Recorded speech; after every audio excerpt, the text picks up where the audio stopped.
Com. Good morning, Delaware Valley and beyond. Hope you're having a great Wednesday, hump day. Week's about halfway through. You got to love that. More rain in the forecast. So we're kind of turned into like Seattle with all the rain we've been having lately. But for guys like us, that's not a bad thing because we get done work early. We can go home, and if it's raining, it's a pretty good nap time.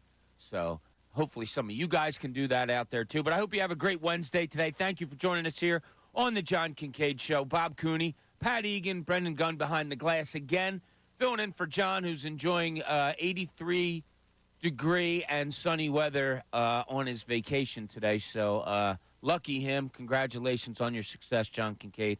He'll be back with you next week. But checking in with you today, Pat. How you feeling? Everything good? A couple hockey games last night. You look a little tired. A little bit. Yeah? Yeah, but I'm good. Good. Good. It's hard to be bad when I come in and I see you. Aw. That smiling face. Aw. Yeah. Hard to be in a bad mood. That's what I like to hear. Brendan, what's up with you? Everything good? Hanging in there. Yeah? Trying to get halfway through the week today. Just got to make it to, 10 o'clock, then we're halfway done the week, so I can't complain. Okay. I got home last night. My wife said, I taped you on TV today. Do you want to watch it? I heard you gave me a shout-out, too, on TV, and I missed it. I missed it. And I said, no. Yeah, I wouldn't want to watch that. No. Why would I? I got enough Absolutely text not. from friends saying, stick to the radio. No, That's good. what your face is good for. So we thank Jen Fred and our Jen Fred and our friends over at Fox 29 yesterday for coming on over and saying hello and checking in. Not too busy of a sports night last night, Pat, but to begin with, your Philadelphia 76ers at the Brooklyn Nets. We talked about it yesterday. The Nets were on the back end of a home back-to-back, having lost to Memphis the night before. I didn't like the fact that they had lost to Memphis the night before. Kind of gave them a little more incentive to win last night.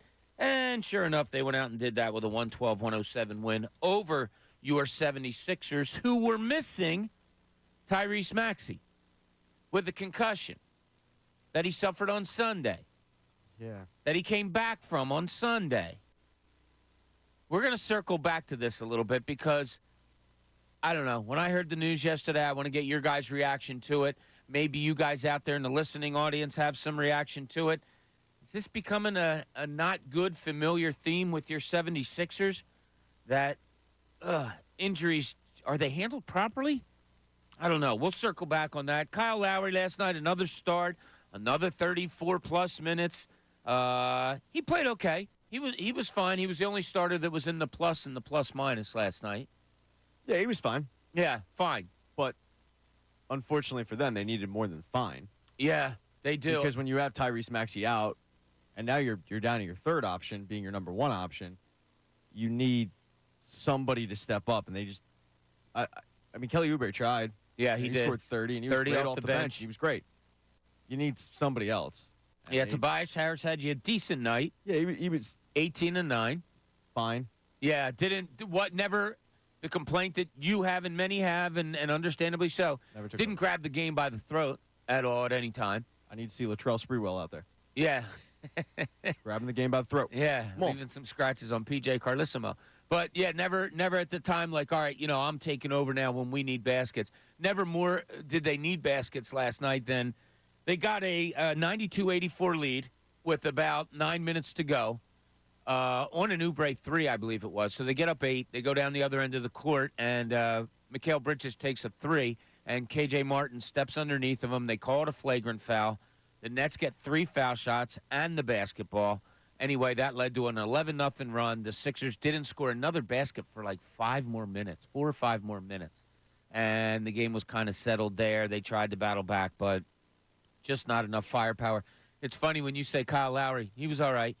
I'm watching the game last night, and when he wasn't in the game, I found myself like begging for him to be in the game.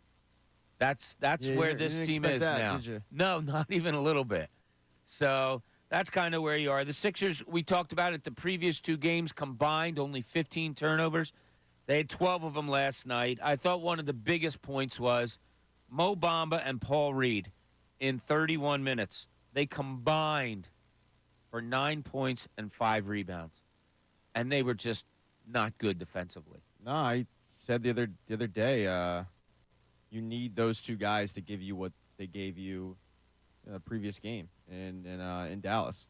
Yeah. Where both of them combined for like really strong performances, and it wasn't anything like earth-shattering, but it was like, okay, like it's productive minutes from both of you guys. You can kind of combine, and you're not going to replace Joel Embiid, but if you guys combine together, you can get like close to 25, 30 points. Like it's going to go a long way. That what I saw last night from them, wasn't it? Nick Batum was brutal. Like they just.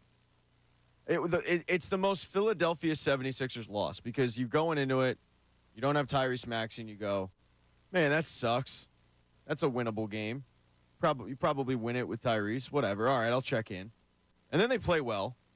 Then they jump out to a double-digit lead. Right. And you're like, all right. They're okay. There they are. And then all of a sudden they choke. Yeah. And it's just that's the 76ers. It is, especially now with all these injuries that they have. The Nets were also depleted last night with injuries, but they got a couple guys back. Lonnie Walker was supposed to be out. He winds up playing and played decently for them. But, yeah, we'll circle back to the Tyrese Maxey. Sixers are back at it tonight. They're hosting the Memphis Grizzlies, 7:30, right here on 97.5 The Fanatic. So you can check that out. The Sixers now find themselves, Pat, 7th in the East. Now, they're tied record-wise with Miami, but Miami has the tiebreaker, so Miami is the 6th seed. Sixers are 7th. They're one game above Indianapolis. They're a half a game behind the Knicks and the Magic. Now, the Knicks lost last night without Jalen Brunson. It's funny. Last night before the NBA games start, I'm like, all right, for one of the few times in my life, I'm rooting for the Celtics. Take care of Cleveland tonight so that, it helps the 76ers. But no, Cleveland overcomes a 22-point deficit in the fourth quarter. Isn't it cool? Yeah, you know why? Because the Kelsey brothers were sitting courtside and getting honored last night in Cleveland. So, that just propels the Cavaliers to get a victory out of the hands of defeat. Your Eagles, yes, the Kelsey brothers, they were in Cleveland last night. They're doing the tour. Good for them. Free agency 1 week from today. And a lot of players, especially on the defensive side of the ball, got franchise tagged yesterday, Patrick. So whether that hinders or not, we'll take a look at who's still out there. We're talking to Adam Schefter at 8 o'clock today. See who's out there, who the Eagles may be interested in. Of course, Schefter will tell us that they make phone calls on everybody. So we'll look for Howard to be doing that. Your Philadelphia Phillies today, Pat. Who we got? First off day since they started Grapefruit League Baseball. Weren't you off already? Off day today. Come on. That's like they put in like 10 straight days of work. Get to work. No, you need an off day down in Clearwater. Plus, Andrew had them working extra hard, being down there doing interviews with all the players. Yesterday he had on Matt Strom. Yeah, he had Strom on yesterday. He did a great job down there talking to some guys. Larry Boa. He had T-Mac on. T-Mac's fun to listen to. He's just telling his stories, man. He's not only is he great at his play-by-play, but good dude. Very, very good dude, and good in all sports. Yeah, he and I used to run into each other at like regional finals in college basketball and all. So he's been doing that for a while. Obviously, NFL also. I'm a big T-Mac fan. I am a huge. Zach Wheeler goes out on the mound yesterday, first time since signing the contract. He gets you 4 strikeouts in a couple of innings. Trey Turner, B, he went 1 for 2. You know what he's hitting this spring? What, 500? 400. There you go. Uh-huh. Hall of Fame numbers. They are. Let's just hope it's not what spot? He was 2 yesterday. Who was 1? You know who was 1. I'm not bringing it up anymore. It's a done deal. I legitimately, because I don't. I know you don't look. I know you don't. So I'm legitimately wondering. It's not like I'm trying to bring up this dead horse to beat it again, but it's been Schwarber whenever he's in the lineup, so that's the way they're going. At first, he went 3 games where it was Schwarber 1 game, Turner 1 game, and Stott 1 game. Yeah, so the last handful.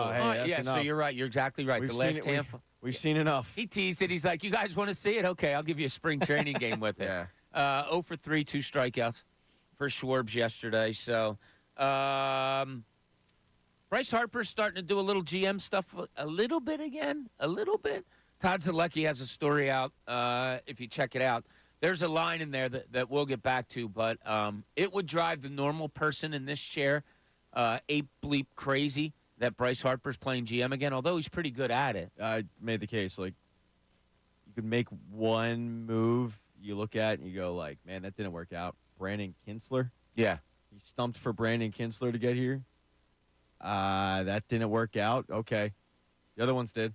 Yeah, he's not stopping his feet for a bunch of bums to come to Philadelphia. No. They're all stars. No, and he casually mentioned something. Could it maybe have hurt the feelings of a couple of teammates? Maybe. But in the best of the team, I think everybody can see where he's coming from. So we'll hit on that a little bit later.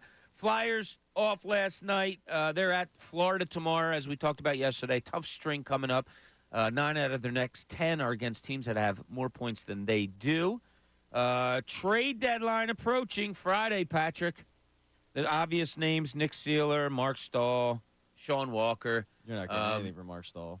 No, I know. I saw that out there yesterday. You're I was not like, getting a really? damn They thing. just signed him as like, from what I got at the beginning, he's like 34, right? He's 34. He's had eye injuries. Yeah, I don't. He actually, ironically, he got hit in the eye by his brother, Eric, years ago, and that kind of crippled his career a little bit, which is unfortunate because he was a really, really, really good defenseman. But it was Torch signed him to come in the room. He's used to him from the days in New York together, and it's supposed to be a mentor thing. But if you get a call on Mark Stahl for a 6th-round pick, I mean, run to the phone to take it. Because, Yeah, I don't see much happening there. But those are the names that you see popping up an awful Sealer lot. Walker are the two big ones because they want to extend one of them. They're kind of trying to gauge the market. I said yesterday, if you look at the upcoming schedule, and this is what's gonna dictate it, like Danny Briere needs to be real about this team's chances and go, okay, how many games are we legitimately winning in that stretch? Where are we going to be? Where are we going to be after that stretch? Are we even going to be in a playoff spot? And I'm not even talking about buying, but I'm more talking about selling. If the answer's, yeah, we're not going to be in the playoffs after that stretch, then you need to sell. I go even a different way. I don't look at this season. I only look at the future. A playoff spot. I think I said it to you this morning or the other Brendan, that I think this season's already a success. I don't care what happens. Absolutely. So, you play out this string, but I'm not making a trade to look towards this season, to this. And John had a good point last week. He said, well, how do you sell that to the guys in the locker room? They've been open and honest with the guys in the locker room. They've come out in public and said, look, we've told them that we are looking towards the future. Anything that happens this year is kind of gravy. And, they're playing for their lives, and we want to win, but we are not hurting the future of this team to win now. Look, we have all played sports. We've all been on bad teams. You play better than others. That's not even remotely accurate. You know when you're on a bad team. You know when you're on a team that is devoid of talent. The idea of, how do you sell it to the guys in the room? I don't know. Grab a mirror. Yeah. It's not hard. It really isn't. You know if you're on one of the better NHL teams. You know if you're on one of the worst NHL teams. You know if you're in the middle. You know if you're in a rebuilding spot. Like, you know these things. And if you grab a player and say, how's this season gone so far? Man, better than expected. Future looks bright. I guarantee that's going to be the answer from those guys there. I've been on teams where we're absolutely horrible. It doesn't mean that you don't go to and try to win. You're trying to win. It's frustrating when you don't because you go, I don't know what you expect. We don't really have much talent. But the idea of how do you sell it to guys in the room? They're getting paid. That's one. Yeah, right. Their paycheck's pretty cool. And, two, just look in the mirror. Yeah, okay. I'm looking around, and I don't really see any superstars on this team. Yeah. So the fact that they've overachieved as they have, yeah, it's a win this season. I agree. No matter what happens the rest of the season, I think this is a win season. 6 o'clock hour, it's brought to you by Bradford White Water Heaters. Bradford White is here for the pro. We thank you again for joining us here on the John Kincade Show. When we get back, I want to dip into this Tyrese Maxey thing a little bit because, I don't know, am I having a little bit of an overreaction, or do you feel the same way I do? Because it was a reaction that my brother-in-law and I had on Sunday watching the game. Also, Bryce Harper dips into his GM role a little bit more. We want to take a look at that. This is the John Kincade Show here at 97.5 The Fanatic. Fanatic Sports Update. Another star rolled out. I'm Brendan Gunn, and this update is brought to you by Mattress Firm. Spread the word. You can score bonus savings on better sleep during Mattress Firm's Friends and Family Sale. Hurry in to save $700 with your extra discount. Plus, get a free adjustable base on select beds. The Sixers fell to the Brooklyn Nets last night by a score of 112-97. However, that was not the biggest loss of the night for the team. 2 days after Tyrese Maxey took a knee to the head on Sunday versus the Dallas Mavericks, the All-Star guard was ruled out with a mild concussion. Sixers head coach Nick Nurse spoke to the media before the game and gave an update on Maxey's status. They said it was a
don't forget, Pat, good news for you, too. You lose an hour of sleep this weekend. Oh, great. Yeah. I thought we were done with this. I think this might be the last time. I don't know. It's not. Probably not, it's right? not. You know, and that's the problem is, like, numbnuts like us will believe every year it's the year that we can just get rid of this, Gregorian disaster of daylight savings time. Is it a disaster? It is. It doesn't do anything to me. This whole losing an hour of sleep, you don't lose it. If you go to bed, you probably sleep for 8 hours on a weekend no matter what. It's done. How do you lose it? You wake up and all of a sudden, instead of being 11, it's 1 o'clock or 12 o'clock. That makes no sense whatsoever. I don't know, man. That's 2 hours. How do you not lose it? Well, you still slept the same 1 minute, amount. All one it is minute it's 3 a.m. And then the next minute it's 4 a.m. How do you Okay. not lose an hour? I mean, You just I time look at traveled, it. Marty McFly. I look at it like this: if I go to bed at midnight on Saturday night, if you don't touch the clocks, I'm probably up around 7, 8 in the morning. If I go to bed at midnight this weekend, and I wake up, it's going to be 8 or 9 o'clock in the morning. What difference does it make? You just lost an hour. I was sleeping. How Did is you this lose not hard anything to when you're figure out? sleeping? You just lost an hour. You're the I only slept guy the same I amount know of time. who could be pro daylight savings time. It's going to be light. Everybody at else It's going to goes, be light "This at sucks." 7:30 at night. Yeah, And Bobby's I sitting there love going, that. "Oh no, this is great. I love it." I didn't say it was great, but I don't see the sense of You're losing an sitting hour. there and you got pro daylight savings time I'm hat so on. tired You got because a I lost an hour. You got a pro daylight Does it savings affect time your hoodie. sleep? It does affect my sleep. How? Because then I feel like a piece of crap when I wake up and it's an hour later. I work with you 5 days out of the week. You feel like a piece of crap pretty much every day, no matter how much I sleep do. you get. I absolutely Yeah, do. you wake up Case groggy, done. you lose the hour of sleep, and then it But you stays don't lighter lose an later, hour. so you have to go to bed a little bit later too. If so you're you not never catch up on scheduled the to sleep. get up for something on the weekend, which most aren't, luckily, if people don't have to work, you're not losing anything. Like you're still getting the same amount of sleep, but you're waking That's up. the end of the sentence right there. It isn't the end of the sentence. Sure it is. It is not. It's ridiculous. It is not. Hey, like, who the hell is pro daylight savings time? I didn't say I You am. are. I like it light. You are. You're a big I like pro it guy. to be light later in You're the day. part of I'll the take problem. that. I But love that. We should keep the clocks the way they're gonna turn, but I don't want to lose that hour to get there. No, nobody likes what's happening over the weekend except Bob Cooney. He's the one guy I got that to likes tell you, it, I don't think it loves bothers it, many people. adores it. It does. It doesn't. I talk to the people. You don't talk to the people. I just sit in my Yeah, house. you just sit in your house and you watch, female Quidditch on ESPN 8. That's what you do. I'm out there pressing flesh. I'm with the public, and the public doesn't want this, Bob. If I say They're the word, angry. if I say the word Pachuca to you, what does it mean? Pachuca? Pachuca. Sounds like he's cursing you out in a different language. I don't think that's a word, but go ahead. I'm interested to see where you Nothing? go with this. No. Pachuca, nothing to you, B? Should I Nah, know? it sounds like something I would tell my Spanish teacher in high school and then get kicked out of class for. Pachuca.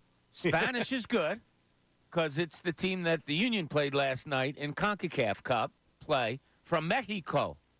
I can't believe you guys. I'm a little upset. We're efforting. I hate that word. I used to have an editor at the Daily News. First time I heard that word. We're efforting to get you to go to somewhere, and I was like, efforting. I don't like that word. I've never heard that used in a sentence. Oh yeah, we're trying. We probably will. I'm going to reach out to Jim Curtin today to try to get him in. 0-0 deadlock last night in this two-leg CONCACAF series with Pachuca. What do you say, Pachuca? Yeah, it was a really good game. I was going back and forth between that and the Sixers.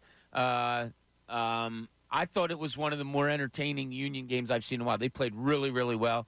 This Pachuca team is really fast. Apparently, they're like at the top of the Mexican League or something. I'll tell you what, they play a defense in soccer that I don't see. Usually soccer, when one team has the ball, the other team waits for them to make a mistake. This team plays like full court press in basketball. They're constantly on top of you. So it was fun to watch. It was a fun watch, Pat. All right, but a Pachuca. 0-0 tie. No goals last night. So you 0-0. had that going for you. 0-0, you nerd. So Sunday, my brother-in-law's over, and we're watching the Sixers-Dallas game.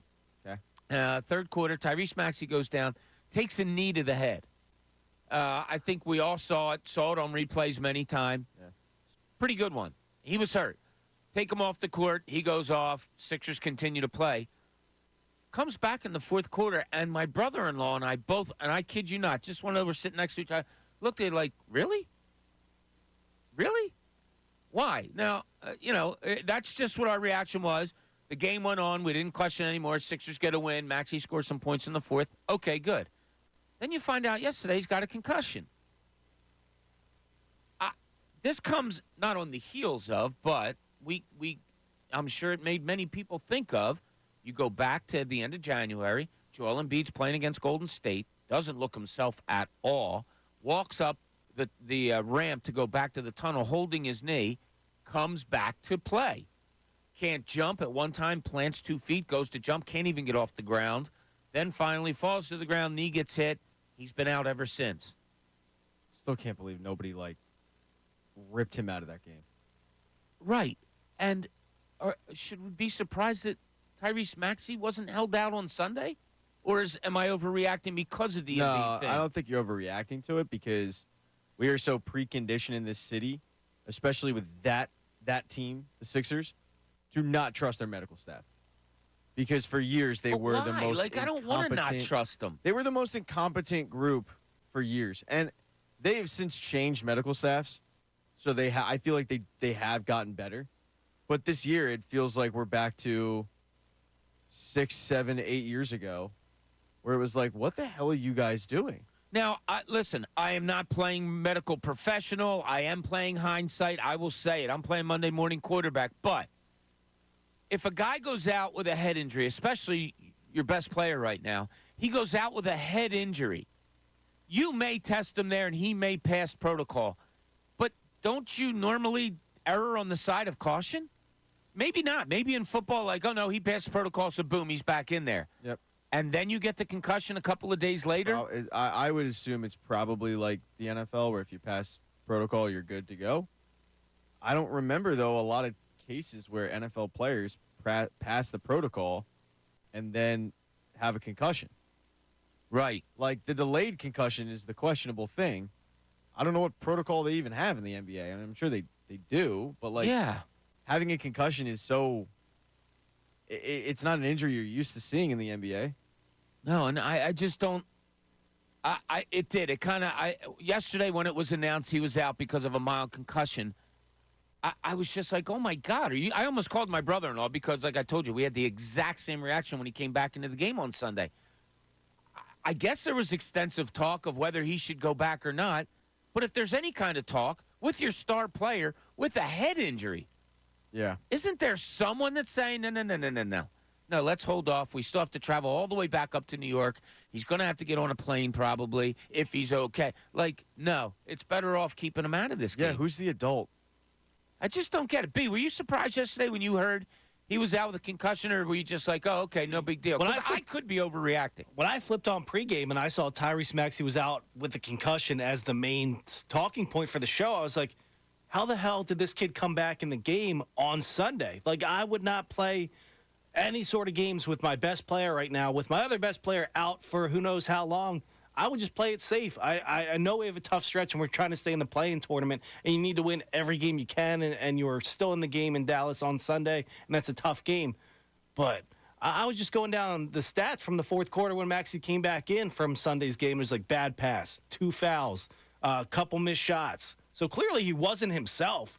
I didn't necessarily notice in that fourth quarter, but when I see he's out on yesterday's game, yeah, you got to be safer with your best player that's willing to play right now. Now, I don't know if you guys noticed either. After the game, so Dallas is his hometown, and his parents were there. So after the game, they show him going over and hugging his mom and dad. When he hugged his mom, he bent his head over and grabbed his mom's hand and put it on the back of his head to say, feel the lump on my head. And you could see her go, ooh, yeah. Look, I could be missing something, and I'm sure some of the Sixers PR people that are listening are like, what are you doing? But why? It's questionable. It is. It's very questionable. I mean, when you get hit in the back of the head, you guys know this. I'm a huge MMA fan. That's a no-no. Yeah. You'll actively hear refs in MMA being like, dude, no shots to the back of the head. Because guys are in there just throwing fists. Yeah. That's where your brain is the most, susceptible to injury. So when you get hit there, it's just Nick Nurse has done a lot of good in his short stint as head coach. I feel like Nick Nurse needs an adult that will pull him aside and go, dude, let's think about this. It's not worth it. Let's get him beat out. He can't stand. Let's get Maxey out. He just took a knee to the head. Yeah, okay, they're fine. They tell you they're fine, but like we need to be the adults here, and we need to get them out because we want them healthy for. I don't think it should even go to Nick Nurse. I think that decision should be made, but I think what goes to Nick Nurse is no, he's out or he's good to go. I do wonder how this medical staff and how much power they do have right now with this current regime, because when you were covering the team, you would say like Brett would come in, and he didn't have a choice. It was who's good to go, and who is not. It was on his whiteboard. There was red dots, there was green dots, and there was yellow dots. Yeah, and it was the medical staff choosing basically who could play, who couldn't. I'd assume that that's changed since the medical staff also has changed. Coaches have changed. You know, some coaches just aren't going to deal with that. But somebody needs, I don't care who it is. I don't care if it is Franklin the dog. Somebody needs to be there going, dude, your 7'2" center cannot stand. I don't care if he wants to go back in the game. That's pride. Like, get him the hell out. Yeah. Your guy just took a knee to the head. Now we're down to our third option, who, as I said, last week, he's got that dog in him, but that dog is Snoopy. And I'm not going to lie. I think we're all pretty competitive when it comes to sports. And if I'm there trying to win a game, and somebody whispers in my ear, yeah, he can go, I guess in my head I'm like, all right, green light. Tyrese, get back in there. Joel, get back in there.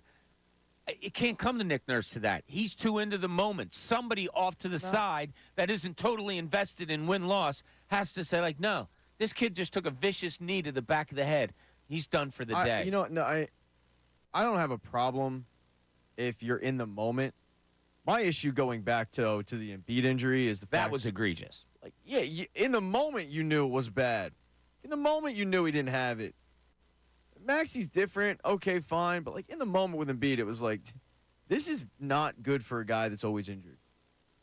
Yeah, it was another, like, little red flag of injuries that goes on with the Sixers. Like, why is it a Robert Covington who has a bone bruise, they're handling properly and keeping him out for weeks on end? Well, it's a big shot pop. But with, guys, better players, more important players, in-game injuries, like, it's not addressed that way? I don't know. They handle things so bizarrely. I think I previously equated it to overthinking, and when you like a girl, you will overthink every text message you send that girl, and you will dissect it, and you will make sure the punctuation and spelling and all that. And then the girl that you met at 1:45, you just happen to swap numbers with. It's like, I don't care. Yeah. And it's like they're overthinking things. I feel like in a way, but the overthinking is like borderline reckless. Yeah, it just left like a bad taste in my mouth when I saw that yesterday. Now it looks like he's going to miss a few games. It's not just, last night. He's going to miss a few games. So now you're going to be down not only him, DeAnthony Melton, Joel Embiid, Robert Covington. Like, it's just such a makeshift lineup. And these were some of the quote-unquote easier games that we were looking at the other day on the schedule, where Pat, picked the Sixers to win 6 games this month or something like that. Yeah. And half of them were these stretch of games right here. Yeah. Now it's a whole lot harder, and I don't know how they're going to fare. They're 7th in the East right now. They may be on the bottom half of that playing tournament by the time it rolls around. They may be going on the road. Yeah, the break that you get coming up. I mean, you have Memphis tonight. Memphis is coming off a nice win in Brooklyn last night, or the night before, rather. So that's going to be a tough game for the Sixers tonight, back end of a back-to-back. Nick Batum, you never know if he's going to be ready to go or not. Older guy, a back-to-back. Who knows his availability for tonight? You have to play the likes of K.J. Martin now, guys that you probably didn't necessarily want to. Well, he makes a huge mistake last night on a flagrant foul when you're up 8, and it leads to an 11-0 Brooklyn run, and then ultimately the game. So we'll see how it all plays out. The Knicks last night did you a little bit of a favor, losing at home to Atlanta. They are without Jalen Brunson, as we know. We were hoping that Boston would give us a little help with Cleveland, but they blew a 22-point lead in the fourth quarter and lose to the Cavaliers by a point last night. So, yeah, Sixers find themselves today in that 7th spot. I'll just continue to say it. I think play-in tournament is where we're going. So we'll see how it all plays out. Another game tonight against Memphis, 7:30 here on 97.5 The Fanatic. All right, I want to switch a little bit here now, Patrick, on a subject that normally I have a feeling if somebody else was sitting in this seat, it would be frowned upon. But since he's not and I am, and you and I are in here, I think it's kind of a cool thing. So yesterday, Todd Zolecki did a story about the Phillies and, of course, the signing of Zach Wheeler, the extension of Zach Wheeler. He talked to Wheeler. He talked to Dave Dombrowski. But he also talked to Bryce Harper, who likes to play GM a little bit. Well, here's the quote that Harper had, one of the quotes that Harper had. And he said, having the opportunity to have a 1-2 punch with Wheels and Knowles, there's not much like it in baseball. We have an opportunity to have a 1A and 1A again with the two guys up there at the top. Then you go Ranger, talking about Ranger Suarez, and two other guys still out there right now. So we might have a chance at those two guys as well. So Bryce didn't mention Taijuan Walker. He didn't mention Sanchez. No. Nah, he went right to, let's not forget there's still Blake Snell and Jordan Montgomery out there. Maybe it ruffles the feathers of some teammates, particularly Sanchez and Walker. Who cares? But, okay. Yeah. But he's looking to better the team. Yeah. He's putting it out there into the, baseball stratosphere. You say who cares? Who cares? A little. Yeah, go ahead. No, you're right. The guy that would normally be here would sit there and go, that's a bad teammate. How the other guy's supposed to feel? How does that make him? I don't care. Who's better? Jordan Montgomery or Christopher Sanchez? Who's better? Blake Snell or Christopher Sanchez? Are we in the business of, making everyone feel good? Just patting them on the head and saying, hey, you're doing great. Taijuan Walker, and I was a big Taijuan Walker fan, is overpaid. For what he gave you, he's very overpaid. So how does he feel better? His paycheck. Because he shouldn't be making it. Dude's almost making $20 million. It's absurd. And then Christopher Sanchez, with all due respect to Bud, you had a great season last year. Yeah, those two guys are upgrades. Because they bump Walker down in the rotation. So it's sport. There's not enough of it, but sports needs to have self-awareness. And for those guys, if they get mad, it needs to be the Alonzo Mourning gif of shaking your head and getting pissed off and then going, well, actually, got a point. Sitting on the bench. Because I'll tell you right Thinking now, to himself, oh, yeah, okay, I guess all you're right. of your other teammates, all of them are in lockstep with Bryce. Yeah, I'd rather have that guy than the guy that we have. Yeah. And it's a cold dose of reality, but it's just the truth. You have to have self-awareness, and you have to realize in the moment, while this hurts because it affects my job, and it sucks, I get it. It makes it better. It makes the team better. I didn't feel bad for, I'm trying to think of who, I guess Carlos Santana. I didn't feel bad for Carlos Santana when Bryce Harper signed. Good point. I didn't feel bad for Tommy Joseph when Bryce Harper came to town. I didn't feel bad for those guys. So the question. Jorge Alfaro, didn't feel bad for him when they traded him for JT Realmuto. So you and I are on the same beat. Does it bother you at all? No, I like it. I like it too. I love that Bryce Harper goes out there and puts the pressure on the front office to go out there and upgrade the team. Don't forget, all three of those guys, Bryce Harper, Montgomery, and Snell, share the same agent. I was going to say, so it's all Scott Boras. You're also putting pressure on the agent, the players too. Yeah. You're making it known that you, a former MVP, All-Star, Bob, I know you don't like hearing it, future Hall of Famer. No, I don't mind it. That he wants you. To me, as a fan, I go, okay, if he's putting it out in the public like that, the idea that he hasn't texted or called these guys is ridiculous. Well, that was my he's question. Stumping for him. After this. So we're all in agreement. I don't mind him saying it. Nothing against Taijuan Walker, Christopher Sanchez. Nothing against those guys. It's an obvious statement. You're a better team if you add one of those two. Yeah. Did it need to be said publicly? That's the question. Did it need to? I like you just said the words you used. Sorry to interrupt you. The words you use, self-awareness. Yeah. Should he have been more self-aware and not kind of throw two of your starters under the bus? I don't think so. I don't look at it like you're only really throwing one because Walker ain't going anywhere. So it's Sanchez. And Sanchez is young enough where you sign a guy to a one-year deal. Sanchez could be back in your rotation. Injury. Sanchez is the first guy. I don't think you're really throwing them under the bus.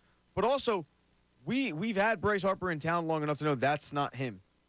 He's not going to be quiet about things. He's the guy that hits a home run, looks up at the owner's box, and gives the, sign for his catcher because he wants JT Realmuto back. He's vocal. He's outspoken about it. And by the way, 99% of the time, he's right. Yeah. So that's the big thing. He wants to make the team better. Now, look, I expect Dave Dombrowski to probably pull him aside and go, Bryce, we'd love to, but, the one guy, we got to give up draft picks and international bonus money, and, to do that on a one-year deal doesn't make sense. That's why I'm the GM. And then the other guy wants, 5 years, and, that doesn't really make sense. So, if you could swap situations and have Snell or Montgomery take a short-term deal, and it'd be great, but you can't. Or Snell, take that international bonus money and the draft pick compensation, put it towards Montgomery and free up Snell. Yeah, we do it, but that hasn't happened. So, asked about Harper's comments, Dave Dombrowski had one four-word answer. No. We like our rotation. Now, I'm not saying he said it that way, but he just said, we like our rotation. Of course. There isn't a GM in baseball right now who would not say, we like our squad, we like our rotation, because that guy built it. Yeah, so this is... I mean, we're March 6th right now. Find me a GM in baseball that goes, oh, yeah, our squad sucks. Do you wear a watch? No. No. Okay. No, You but just looked at your wrist and said, we're at March 6th right now? March 6th. That's pretty good, yeah. I'm checking. But, like, every GM in baseball. And you know what? One of these two guys is going to get signed, and that GM lied. So I do wonder how this plays out. It might be a Craig Kimbrell thing. If you remember when Craig Kimbrell signed with the Cubs, that was in, like, June. He waited a long time. Didn't Arrieta sign here late also? He did, but it wasn't too late that he couldn't get... Yeah, like he was in camp. Yeah, because he was sweeping, right? He showed up. No, that was with Harper. Right. Oh, that was the he next was year. Sweeping to get Harper. I know, but I didn't know if that was the year he signed also. No, that was but like, I feel like every year there's one or two guys. The problem is they're both repped by Scott Boras, who will not give an inch. Yeah. Because I don't think there's an ego and pride that's bigger than Scott Boras in baseball, which is saying something. So he's going to stick to his guns, and eventually he'll feel like a starter goes down and for a contender, and some team will swoop in and grab one of these two guys. But I have no issue whatsoever with Bryce Harper trying to make the team better, because I'm a fan. I want my team to be as good as they can be. And when you're watching a bad product, and Brandon Gunn, when you're watching a bad product, and I didn't feel real bad when, Aaron Harang was in the rotation if they wanted to replace Aaron Harang. And I didn't feel real bad when, Cedric, who was the left fielder they had the one year? The Entertainer. No, not Cedric the Entertainer. When Grady Sizemore was in right field for the Phillies, I didn't feel bad that they wanted to do an upgrade. Like, I'm sorry, this is professional baseball. It's professional sports. You put your feelings at the door and get some self-awareness. It could be all for nothing because, as we heard a couple days ago with Andrew Salchunas, Jason Stark was on with him and kind of dumped water all over the Blake Snell, Jordan Montgomery chances of coming here. So could be all for nothing, but just a little bit interesting. I think when you hear what each one want, it's understandable why there was cold water thrown on. As I said, one guy, the one guy that was willing to take a short-term deal is Blake Snell. But the problem is he's going to cost you draft picks and going to cost you $1 million in international bonus money, which is a lot. Yeah. The other guy wants a long-term deal, and you're not interested in doing that. So yeah, I mean, right now I go cold water. Now the longer it goes, though, I think that water gets warmer. I and warmer. agree with you, because the longer it goes, Jordan Montgomery's going to have to go, all right, I'm not getting it. Yeah, I got to pitch somewhere, and I got to make some money. So, yeah. Like, Sally Mae keeps calling, and, I got to pay the heating bill, PGW. They're no joke. Yeah, Bradford White. You got to pay the guys. Exactly. Let's not forget. All right, when we get back here, going to talk a little bit Eagles. Pat brought up a really good topic yesterday about Howie Roseman, and it made me think that, is there something going on here that's a little bit different than how he's used to doing? That could be the case. Brendan wants to talk about a position on the Eagles that maybe they should or shouldn't address. And something happened with me last night. I don't argue sports with anyone more than I argue with myself. And that's the God's honest truth. Something happened in a high school basketball game last night. It brought immediate reaction to me, and it pissed me off at the same time. This is the John Kincade Show here at 97.5 The Fanatic. Fanatic Sports Update. Maxey enters protocol. I'm Brendan Gunn, and this update is brought to you by Bradford White Water Heaters. When you need a new water heater, choose one that is built to be the best. Choose Bradford White. The Sixers fell to the Brooklyn Nets last night by a score of 112-97. However, that was not the biggest loss of the night for the team. 2 days after Tyrese Maxey took a knee to the head on Sunday versus the Dallas Mavericks, the All-Star guard was ruled out with a mild concussion. Sixers head coach Nick Nurse spoke to the media before the game and said Maxey's going to have to go through the league's concussion protocol before returning. The Sixers are back in action tonight against the Memphis Grizzlies. Tip-off for that game's at 7:30 p.m. You can hear that live right here on 97.5 The Fanatic. Life without Jason Kelce began yesterday for the Eagles, and we're all going to miss him. But Jeff McClain joined Andrew Salchunas yesterday and said this is what the team will miss the most on the field. I don't think there was a better center in the league at diagnosing defensive front sevens and having just a deep well of knowledge and photographic memory when it came to those fronts and being able to align the protections to account for that. The Flyers have another day off before they head down to Florida to take on the Panthers, but the NHL trade deadline is approaching and the Flyers could go in numerous directions. We'll keep you updated with all the breaking news surrounding the Flyers and the trade deadline right here on 97.5 The Fanatic. I'm Brendan Gunn. Breaking sports news all day, every day is here. 97.5 The Fanatic and 97.5thefanatic.com.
5thefanatic.com. Happy Wednesday, everybody. Hope you're having a good one.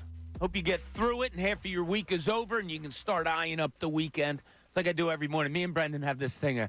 We count down the hours during the week, right? Three more. Yeah, so today I get up, I'm tired out of bed. I put the good thought in my mind first, but then I'm walking to the shower and I'm like, 3 more days. In 3 more days, I'll be sleeping.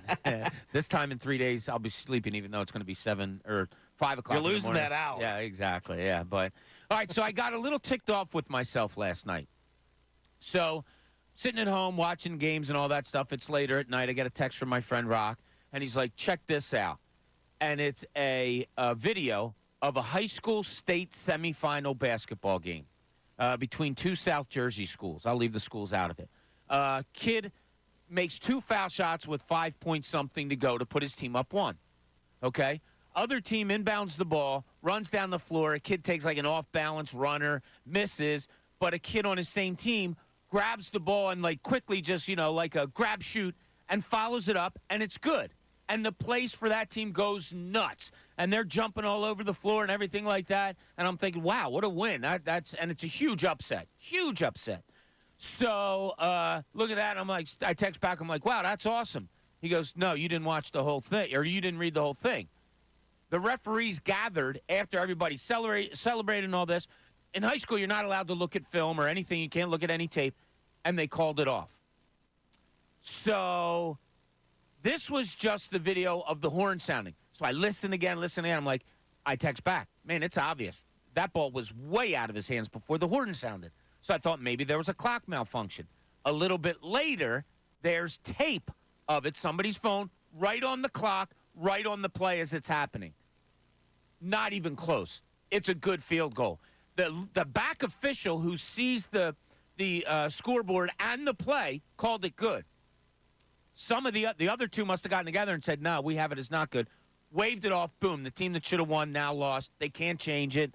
I don't know if there's an appeal thing or anything in high school sports in New Jersey, but done. My initial reaction of all this, not just this particular game, of reffing all that is, look, I don't know how many wrong things the players on both of those teams did during those 32 minutes of basketball. And I'm sure the referees did some wrong things. It's human nature. We have to learn that human nature is what sports is about. I'm not all for it being robotic of, no, let's go to the...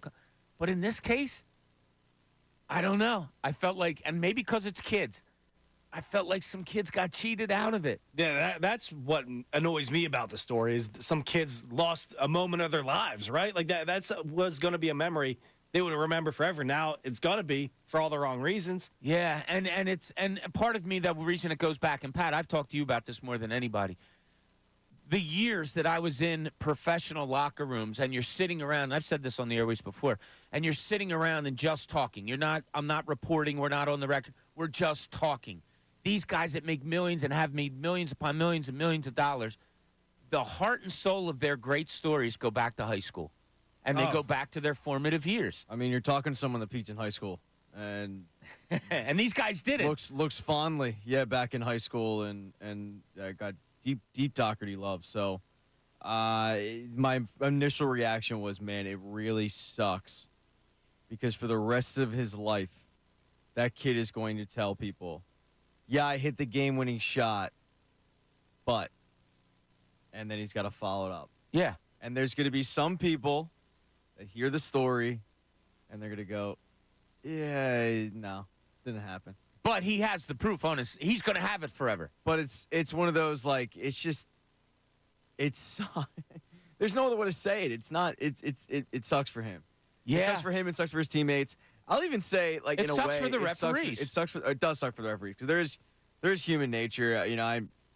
When I'm playing a game or so, I try to keep in mind, like, these refs are people. They're not out there to make the wrong call. Exactly. Yeah. They're not trying to be vindictive with it. But mistakes happen, whatever, you move on from it. It's just, I even feel bad in a way, because the other team knows that they didn't win at this point. And if you the other team knows that they're not deserving to go. I'll show you guys the video when we get to next break. If you see the reaction of the team that gave up that final basket that was this loud, hands on heads, It wasn't arguing. I even think I saw, and God bless the coaches of this team, and one of the coaches is a former Villanova player, getting the kids to kind of line up and shake hands. Like, they weren't screaming at the refs or anything like that. I think they had succumbed to the fact of, oh, man, we lost on an unbelievable play. And then it got overruled. So do we go there because that is the day and age now? Should, I don't know, a referee in high school look up in the stands and say, hey, does anybody have this? And then somebody comes down with their phone and says, yeah, I do. And they look at it and they say, oh, never mind, it's good. I don't know. I do not want the robot for balls and strikes. I don't want it. I just, like, I hate human nature being taken out of the game as much as it's going to be through the years coming up. But at the same time, yeah, we all want what's right. Every rink that I play in has something called Live Barn because every rink has cameras in the rink. What's it called? Live Barn. Okay. Because every rink has cameras in the rinks. Right. So it's a service that you can, pay money and you could, like, basically you get access to the cameras in the rink. So the idea is, like, if you're a parent, your kids are playing somewhere, you can go watch it. Or if you're a low-level men's league player and you finally score a goal, you can go watch your tape and convince yourself you're McDavid. The fact that they don't have those in basketball gyms is kind of crazy to me because you could easily use that in the moment, go back, and look at it. I don't need it on someone's phone, but we have the technology where that shouldn't be an issue. But it really should only come into play with, like, this situation, like game-winning And it wasn't shots. just And it's a state semifinal. This isn't some random game in November. This is it. This is the seniors walking away forever with the bad taste in their mouth, knowing that they won. That doesn't sit well with me. So yeah, I would have had no problem if a ref said, "Does anyone have this? Does anyone have the replay or something?" Because screw the rules at that point, man. Like, do you want to get the call right? The ref wants to get the call right. Screw the rules. Yeah, that's tough too. Like, that's what they did. God, the ref wants to. The ref wants to get the call right.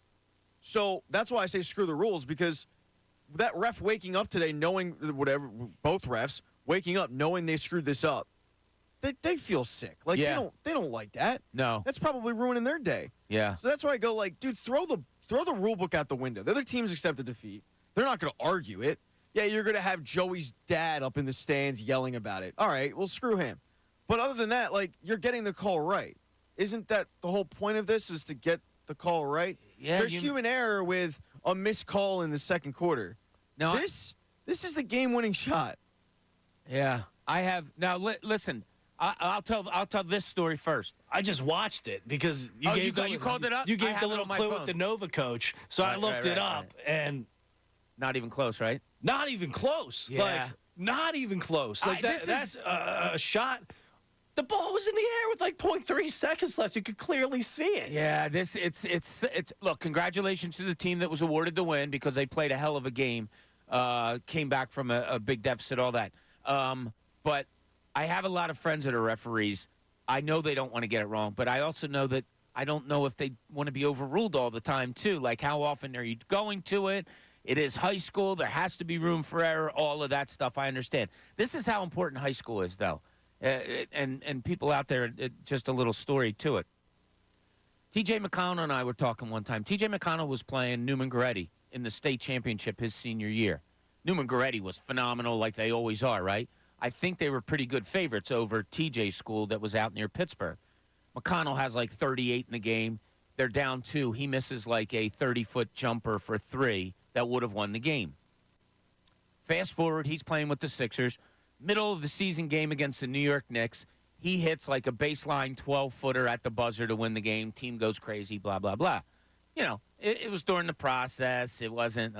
So the next day. That was against the Knicks, right? Right, yeah. Next day, we're at practice. I pull him aside. I said, all right, I got a question for you. If you could have the game winner of back against Newman Goretti your senior year, or have the game winner of last night in a game where you guys improved to 18 and 35, which one do you take? And he's like, oh, last night. Are you kidding? This is the NBA. I said, okay, great. I said, I'm coming back to you on this one throughout the years. Sure enough, a few years later, TJ and I, he was with Indiana at the time. It's probably like 2 years ago. I go down on the floor, and I'm talking to him, and I said, remember that question I asked you about? He goes, damn you. Yeah, I think about that a lot. I may have changed my mind. But at the time when I said, if you made that shot against Newman Goretti, you're a legend in that city forever. He looked at me. I love this answer. Oh, he looked at me and goes, already am. It's like, I said, you're such a bleep. Legendary. It was a great response. answer. Already am. But He's the as man. the years went on and he thought about it some more, that's what high school means, man. That's like, God bless him. He's playing in the NBA. Nobody ever thought it, all of that stuff. But, yeah, that was taken away from that kid, and that's a shame. That's my takeaway. It's that kid for the rest of his life is just going to go, but when he tells that story, or it's going to be brought up by people, like you're going to be at a bar with him and you're going to be introducing them, and then it's like, hey, but you're not going to leave this kid at the game-winning shot, and he's going to go, there's my reminder. It's like Mayor from Mayor of Easttown? Mayor of Easttown. Yeah. She hit the game-winning shot, but she doesn't care. Like, she doesn't want to talk about it anymore. Like, leave her Yeah. alone. This kid. And doesn't wanna here's talk another shame of it. How about the kid from the team that ultimately did win, hitting 2 foul shots with 5 seconds to go when his team was down 1? Is he going to get all the praise he deserves? Probably not, because everything's going to the controversy. So like a little question out there, a little off subject, but what do you think about this? Should we go more robotic in sports than we already are? This a case in point. A high school game, very important, state semifinal game. You have a chance to win a state championship, and it gets taken away from you like that. Should it be, let's get this right, let's go to the phones, or is there room for error in all of sports, and that's the way it has to be? If you want to chime in on that one, 610-632-0975. I love little topics like this. You can go on talking about sports as X's and O's and all, but it's also the intricacies of sports that I love talking about. Also, what we want to talk about, Patrick, you had a great subject yesterday, I thought, and it was the makeup of Howie Roseman and the way he does things as far as getting guys on the down low, building them up to getting them to where you're like, wow, he got that guy on the down low, but then he reacts in a different way. Yeah, let him walk. I mean, T.J. Edwards is probably the poster boy of this, of scraping the bottom of the barrel, finding an undrafted free agent, hyping them up, and coaching them up, and you finally get something, and you go, oh, look, we have a competent linebacker, and then he walks in free agency. Right. And it's not Howie Roseman's MO to not lock up guys early. Now, the flip side of this argument is, well, T.J. Edwards went home, and T.J. Edwards had a nice contract, and he outperformed it, but stop. This is the NFL. Out of all of the sports that we talk about, the NFL is probably number one with career-ending, freak injuries. I got to secure the bag now because I don't know if it's going to happen. Right. So if Howie Roseman were to go to T.J. Edwards' agent in November or December with a contract offer of an extension, folks, T.J. Edwards would have signed it. Now, there would have been a negotiation process, but T.J. Edwards, more likely than not, would have went, yeah, I'll take the guaranteed money now than risk going in and, next snap, shredding my knee up and never being the same again, and now I'm Stuart Bradley. Right. So I love the way you put it yesterday, that he does that greatly, but is he also shortchanging himself on the other end? So my question to you is this. Could he be changing his ways? I hope he does. With C.J. Gardner-Johnson? I hope he does. I hope that he rectifies the mistake of last year.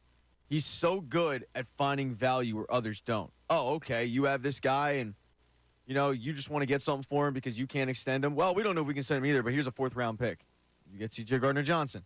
The running back position group has been another one where he's really done a good job at finding value where others haven't because it's a devalued position. Most of the NFL treats running back like the Eagles treat linebacker. They just don't value it at all. So, all right, we didn't pick up this guy's 5th-year option. You can have him for 4th or 5th-round pick. He's really good at that. But then last season, I felt like it was a detriment to him because he's been so good at it that he might have trusted himself way too much when it came to Reed Blankenship, Terrell Edmonds, Nakobe Dean, Nicholas Morrow. Because we forget, Nicholas Morrow signed before Zach Cunningham. None of them panned out. So if he does do this, my bigger question, you label it out perfectly, and it looks like to be his MO. Yeah, I get guys from the scrap heap, and then once they need money, now I'm done with them. Could he be changed? Yeah. So if he does it with C.J. Gardner-Johnson, if he brings him back, isn't it an admission of Yeah, my fault. I should have paid you, and maybe we're starting to see a different side or a changed Howie Roseman to the better? Or is it just circumstance on this particular player? I think it's circumstance on that particular player. The big one for me will be linebacker. If they are players for a linebacker in the first wave of free agency, and I'm not talking getting Nicholas Morrow for like $1 million, but like actually giving it like a Patrick Queen. Yeah, or just like a decent amount of change to a guy, that'll tell me, okay, this guy is rectifying the mistake and realizing it. I'm hesitant to believe he'll do it because when he unprompted brings up how good they've been at linebacker, you go, what? That you've been good. Have you? I don't really remember that too well. Yeah. I think you kind of lucked out with T.J. Edwards, and then the year you went to the Super Bowl, I mean, linebackers were like decent, yeah, but I don't remember them being like otherworldly. But the fact that he brought it up unprompted, and I think there was an interview too. I think it might have been the same thing where like somebody asked him a question, and it was a teenager or a kid, and how he said, "Are you gonna ask him about linebacker?" Like he knows, he's well aware that Eagles fans go, "You don't prioritize that position," and the fact that he's well aware of it and he hasn't sought help is my problem. Yeah, and he doesn't think it's an issue. He finds it as an annoyance that we as Eagles fans who know that this team's last linebacker they drafted was Jerry Robinson in 1978. The fact that we know that this organization hasn't drafted a linebacker in the second round since Michael Kendricks, it bothers us. Yeah. That they just do not invest at that position. When you look at the last 4 teams in the league this year, last 4 teams playing, they all valued one position, that was linebacker.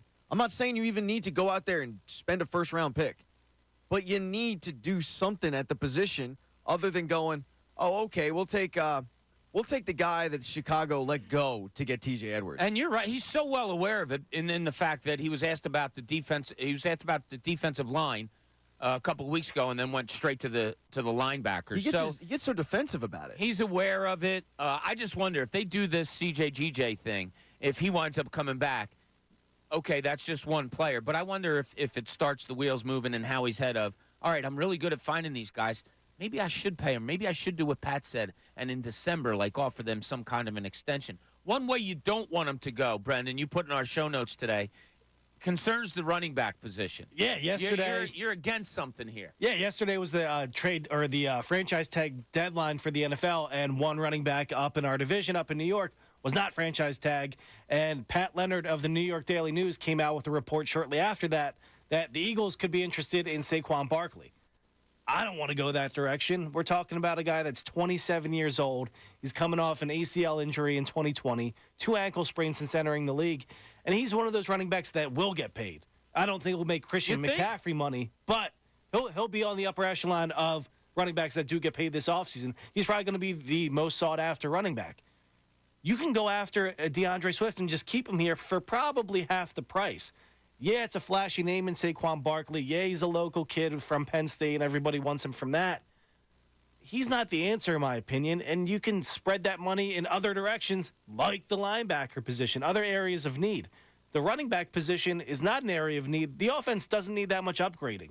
Yeah, let's get a running back in here that can handle the ball on first and second down, hit the holes, but you don't need one of the best running backs in the league on this offense. You need to fix that defense, and if you pay Saquon Barkley, you're going to not have the assets to do so. I'm with you on this. I don't want Saquon. I want Saquon, just at the right price. Yeah. And you're not going to get him at that price. No, I don't think so. You know, some teams probably going to overpay, but it's going to be very, I wonder if with the NFL, we start to see with running back what we saw what we're seeing this year with Snell and Montgomery, where you have guys that are going, no, our price is set. This is our price. We know our worth. This is what we're demanding. And if you're not going to pay it, then we'll wait.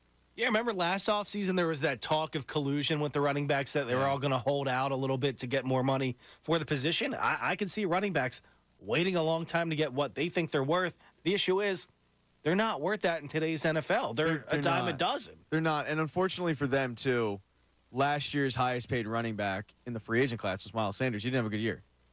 So NFL owners are probably sitting there going, yeah, look a year ago. They have more proof than they don't they? Yeah, this team gave this dude a whole bunch of money, and they didn't see results. They're one of the worst teams in football. The guy was the second back on his team the second half of the year. Yeah. Miles Sanders didn't play for Carolina. Yeah, there was some injury in there again. And yes. Look, I think you have your perfect fit right here.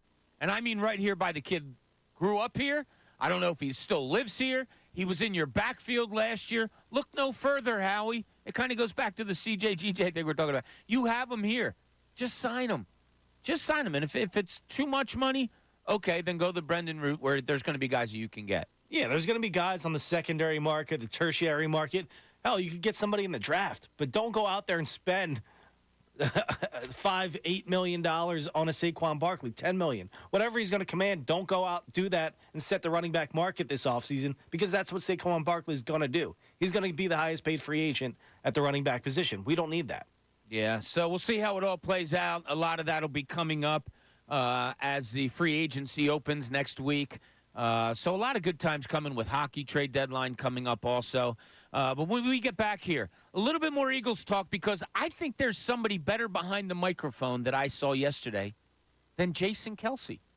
That's right. Somebody even better than Jason Kelce behind the microphone. Also, we want to talk about other athletes in this city and how they may feel on you. And whether you know it or not, this Jason Kelce retirement, it did leave a hole in this Philadelphia Eagles team. We may look how to plug it in. This is the John Kincade Show here at 97.5 The Fanatic. Fanatic Sports Update. Another star rolled out for the Sixers. I'm Brendan Gunn, and this update is brought to you by Robert Half. 9 out of 10 hiring managers are having a difficulty hiring today. Robert Half is here to help. At Robert Half, they know talent. Visit roberthalf.com today. The Sixers fell to the Brooklyn Nets last night by a score of 112-97. However, that was not the biggest loss of the night for the team. 2 days after Tyrese Maxey took a knee to the head Sunday versus the Dallas Mavericks, the All-Star guard was ruled out with a mild concussion. Sixers head coach Nick Nurse spoke to the media before the game yesterday and gave an update on Maxey's status. They said it was a delayed, mild concussion. They didn't really see the symptoms right away. And then he wakes up the next day and they're there. And he does have to clear the 4 or 5 step protocol process. So I would assume he's going to be out tomorrow. We're not rushing it. The Sixers are back in action tonight against the Memphis Grizzlies. Tip-off for that game's at 7:30. You can hear that live right here on 97.5 The Fanatic. The Flyers have another day before their next game, which is tomorrow down in Florida against the Panthers. But the NHL trade deadline is approaching.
days that they did?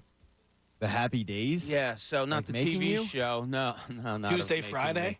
Me. Anyway, this is the John Kincade Show here. Bob Cooney, Pat Egan, Brendan Gunn behind the glass. So my parents, my dad would come home from work. I used to do this on Beers with Bob. My dad would come home from work around 3:30 every day, go get changed, whatever, come down, then make martinis.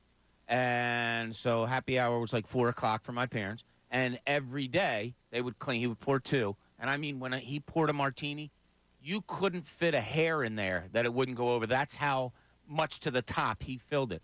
But every day, him and my mom would clean glasses and say today would be Happy Wednesday, Happy Thursday, Happy Friday, every day.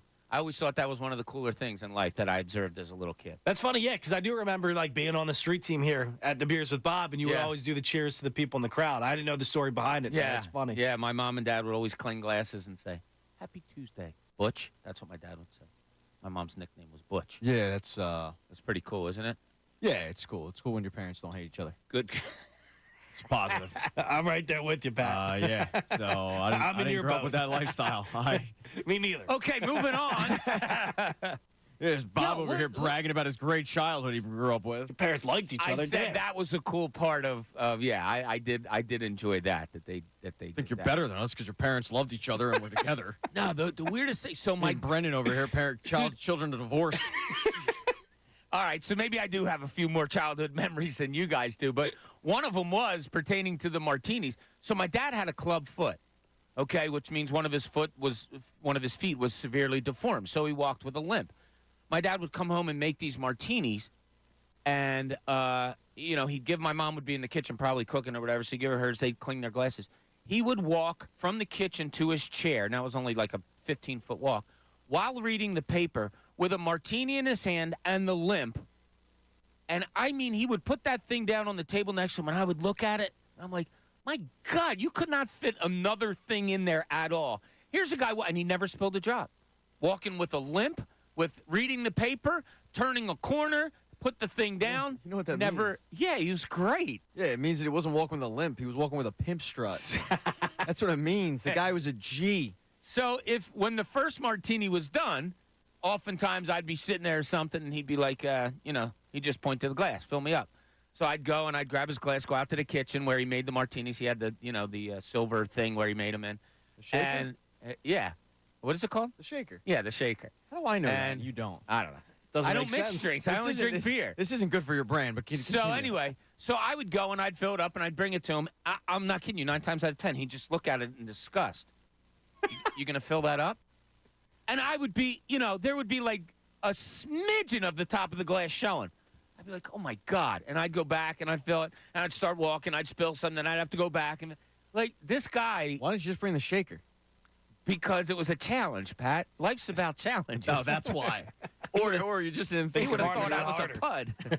You already thought that, Bob. Yeah, good point. Oh, well. It is cool when you get and every parent knows this age when you get to the point where you can start telling your kid like, hey, go get me fill in the blank. Yeah. So it's like, hey, could you just go get me water? Could you get me blah blah blah? And all of a sudden it's like, oh, okay, this is kind of nice now. And Yeah. they're happy to do it.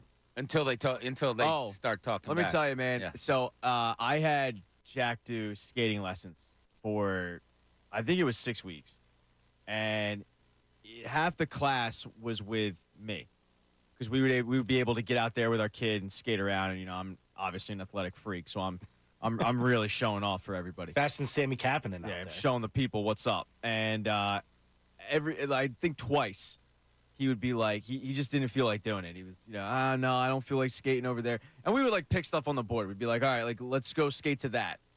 And the moment I said, I'll time you, that's when it changed. That's when he was in. And every kid falls for the, I'll time you. So to your point, yeah, it's like if they don't want to do it, go, I'll time you. And Now it's a competition? We started doing to Bob's point of everything's a competition. We started doing how long do you think it'll take you to get to here? And he'd go like 2 minutes. And I'm like, all right, I'll skate over there. I'll wave. And then you come to me and I'll time you. And, my kid's obviously, because he's my child, he's an athletic freak just like me. And never took him 2 minutes. Sub 2, Bobby. Sub 2. Much faster. Usually sub 1.5. Not to brag. But, so it was fun. It was like, yeah, I'll time you. Oh, okay. I willing love to do it now. when you see the competitive nature come through in a kid. Sometimes they won't have it, and then all of a sudden one day, boom, it's there. Some kids have it right away as soon as you put them on the ice, field, court, whatever it may be. It's one of the coolest things in life. That's what I look forward to. I mean, Yeah. stories like Pat just told. That's why I want to have kids, right? It's funny. I Really have, I have some extra ones if you want. I'm all They're right. too old to give Yeah, away but they're now. like 28. I know. Hey, if I'm giving away, you're probably. I gonna can't ask even me to afford marry you or myself, so something. I'm not thinking about that right now. Yeah, there you go. All right, with this Jason Kelsey stuff, it's been talked about enough. It's over. It was great. It was awesome. All of those things. But now it's time to move on. It's time to go from, like, behind the microphone to in front of the chalkboard if you're the Philadelphia Eagles. And if you go to that chalkboard and you look at it and you say, you put a big X at the RG spot, Pat, you brought this up, and then you move that RG over to the C spot, and now there's a big hole over there. How do you address all this, Pat? So there's different ways to go. How would talk about the different ways they could go, and talk about the way you would go. I mean, obviously, you can go free agent class, the first wave. Second is draft, and I'm not talking, later rounds. I'm talking first, second round. You take a guy, and I think that you're going to be able to tell a lot about their faith in Tyler Steen with how the next 6 weeks go.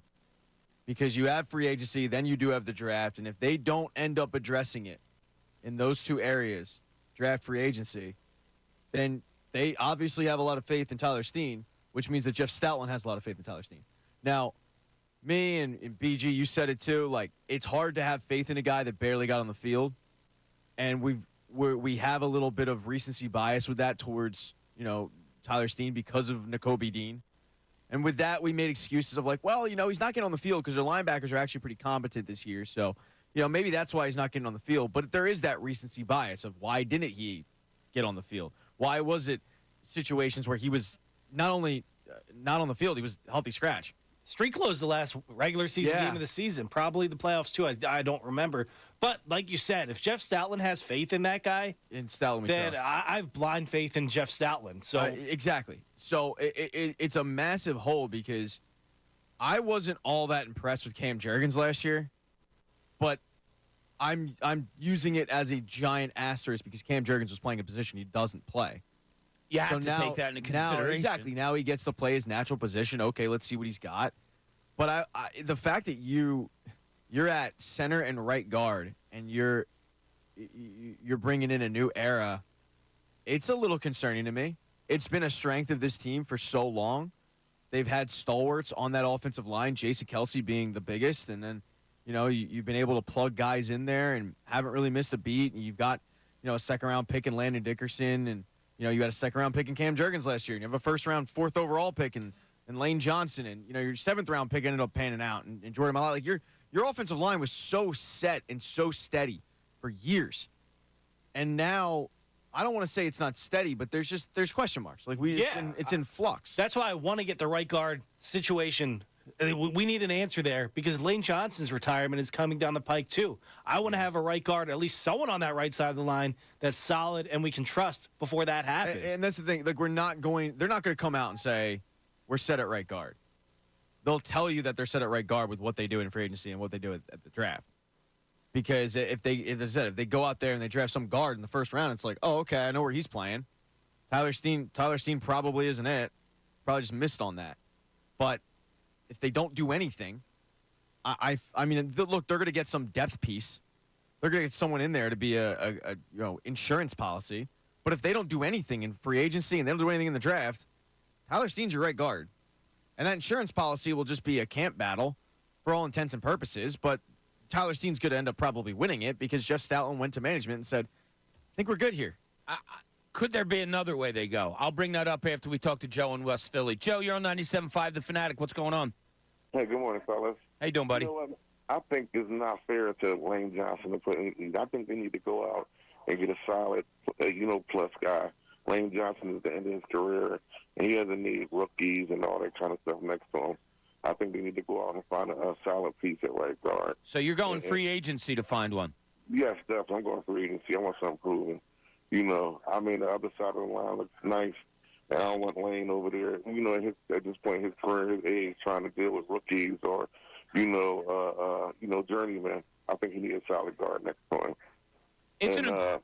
Go ahead. No, I never saying this thing about Jason Chelsea. It was funny. I remember when he first got drafted, I didn't like him because I just thought the center should be a big wall in front of the quarterback, and he was kind of a smaller guy. And it's crazy that he played. He leads the league, and the nose tackles look so huge over him, and he played 156 straight games. Yeah. Pro Bowler, and nobody pulls like that, man. When I first seen that dude pulling and hitting levels like that, I couldn't have been more wrong, man. A lot of us were there, and Pat, thanks, Joe. Pat admitted it yesterday that when they took him, he was like, who's this guy? Just read a story about him. I mean, if Howard Mudd isn't signed, and Kelsey brought this up perfectly in his speech, isn't signed by the Eagles to be the offensive lineman coach, he was a guy that loved athletic offensive linemen over big fatties.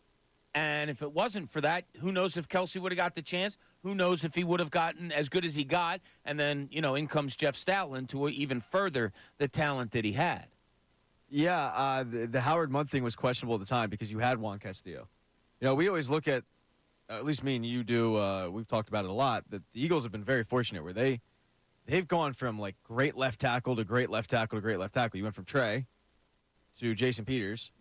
And now you have Jordan Mailata. Like, they've been fortunate to have, it seems like at this point, like 30 years of just really, really good play. It's been the same way, though, with their offensive line coaches. Like, they go from Juan Castillo to Howard Mudd and then to Jeff Stoutland. Yeah. And, he's a big part of it. Both of them are. But, yeah, Howard Mudd, Jason Kelsey said, like, I'm probably not here if Howard Mudd isn't the offensive line coach, and shout out to him because when he was hired, it was a very questionable move because you had Juan Castillo, and then they needed to figure out something to do with Juan Castillo, so let's make him the defensive coordinator. Yeah, but it was interesting, man. It's funny how those moments, those little tiny moments, can shape a franchise, and in that it did. I mean, like that one hire really ended up shaping a franchise, and now we've got an all-time great who didn't wear another uniform but the Birds. Such a crapshoot. The draft is such a crapshoot no matter the sport. I'm sorry, but I know we got to go to Joe. No, that's right. Did you happen to see, and I retweeted it, the story of the head trainer and his relationship with Jason Kelsey? Oh, the taping and all? Yeah. Yeah. So for those that aren't aware, Jason, this is cool. Yeah, Jason Kelsey became really close with one of the trainers. And when Jason Kelsey tore his knee up, I think his second year, this trainer went to management and said, like, I need to be involved with this because we need to treat him like an athlete and not a typical offensive lineman. And they got really, really close. They remain close to this day, but they were so close that they would vacation together and they would, talk to each other all the time. They would go to each other's weddings and stuff, and they got to know each other's families. Unfortunately, he started suffering from cancer, and he had to battle chemotherapy this past year. And it forced him to either miss work, miss games. And he said Jason Kelsey was always there. Always there to either, if he missed work, call him up, give him a distraction, see how he was doing, just take his mind off things by bringing up just random stuff on the phone with him. He offered him his beach house. He offered, for free, by the way, he offered to pay for meals for him and his wife and his family just so they didn't have to worry about it. And when it came time for the last game, the trainer told him, like, man, I'm sad that I didn't get to tape you for your last game. And he said, all right, well, tape me for the press conference. And the whole message was like, this is this guy. Yeah. This the guy. Relatability, right? I didn't hear that. Yeah. Oh, you didn't hear this story? It's an amazing story. And it's basically just saying, like, you think he was a great player, and he was. And he's a Hall of Fame player. He's a Hall of Fame human. I mean, the fact that this guy latched on to me, a trainer, and was willing to go out of his way to check up on me, knowing that I'm battling something, just doing it, and didn't want praise for it or anything like that. Wasn't looking for that, but just doing it as a friend.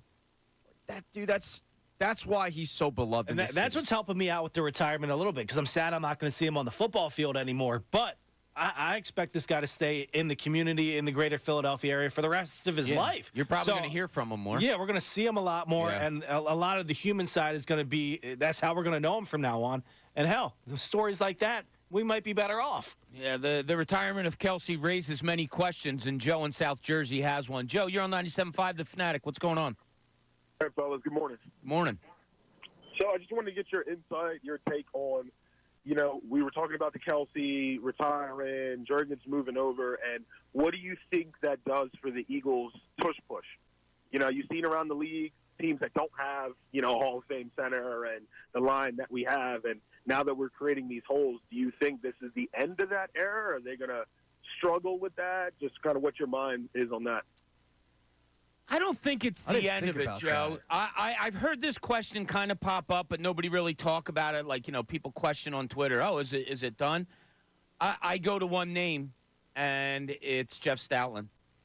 And I just think, like, if you have a guy teaching that play to an offensive lineman in Cam Jurgens that you deemed worthy enough to draft as high as you did, I think you should be okay. Plus, if you look at it this way, you're probably adding 20 pounds or so to the center position with Jurgens and taking Kelsey out, right?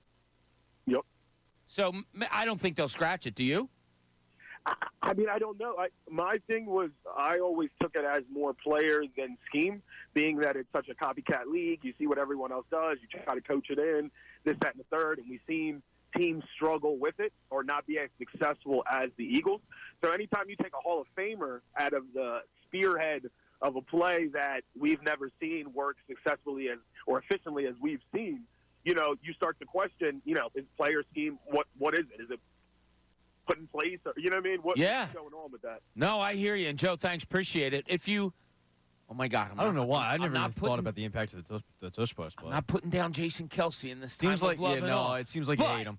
If there was one thing that did go wrong with the tush push when it went wrong, it seemed to be false start center, number 62. I don't blame him one bit for that. And how dare you come on these airwaves? Oh, man. In this city. Hit the dump button, B. I would. No, actually, no. The people need to hear who you really are. Yeah. Because now it comes out. I don't think the person that I considered a friend, no more, sir. Yeah, that's right. We're done. No, we're done. Pop. Our friendship, our relationship. I don't have a pop-up. Everything is done? Done. Now. So now you and I are divorced. I just texted. It seems like there's a common denominator in the divorces around you, Patrick. Patrick. Our program director, and yeah. I said I can't work with this man who's about to be smirched Jason Kelsey. I've seen that question about the tush push, but honest to God, I do think with Jeff Stoutland it'll be okay. I think it'll be okay. I hadn't thought about it. As for the in all seriousness, as for the false starts, I don't blame that on him because a lot of times it seemed like it was a phantom false start. A lot of times it was like they'd show the replay. It was a bad call. Yeah, they'd show the replay, and it's like you just want to call it because they tried to legislate it out of the league, and now that other teams couldn't do it, and the Eagles kind of struggled down the stretch. Now it's going to stay. A lot of now times, it's going to stay in the league. If you remember, a lot of times it wasn't even a false start. It was lining up over the ball, and a lot of times the Eagles weren't the ones lined up over the football. The other team was lined up over the football. What about the time they said Jason Kelsey had two hands on the ground, and it was clearly Dickerson's arm? Yeah. Well, Kelsey no, had his it hand on the wasn't ball. Dickerson's arm. It was Kelsey's. So was his Kelsey's third hand arm. is allowed to be past. His other hand is allowed to be past the ball. They said it was Dickerson's, therefore they called offsides on the Eagles. Yeah, But it was that's what it Kelsey's was. hand. Yeah, exactly. They were actively going in and looking to find something, and when they did find anything, whether it be accurate or not, they would call it. So this is where the Eagles have to fight the league and say, okay, you said it's okay, we can run this.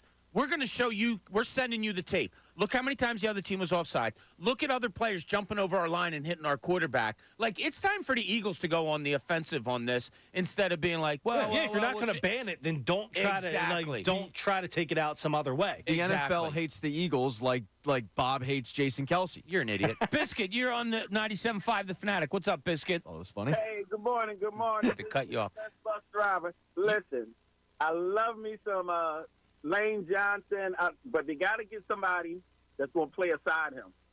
Got to go free agency. I don't trust the other process, the draft and stuff, but go free agency, get somebody over there, help them out. We're going to be all right. That push is here to stay. All right, now, if they don't go to free agency and they don't address in the draft, are you okay because of Jeff Stoutland? I don't feel comfortable Okay. in the draft. I'll be honest with you. I'm not comfortable with that. Like, does that tell you anything? If they don't go draft and they don't go free agency, does that tell you, okay, they clearly think they have an internal option. They're good at that position.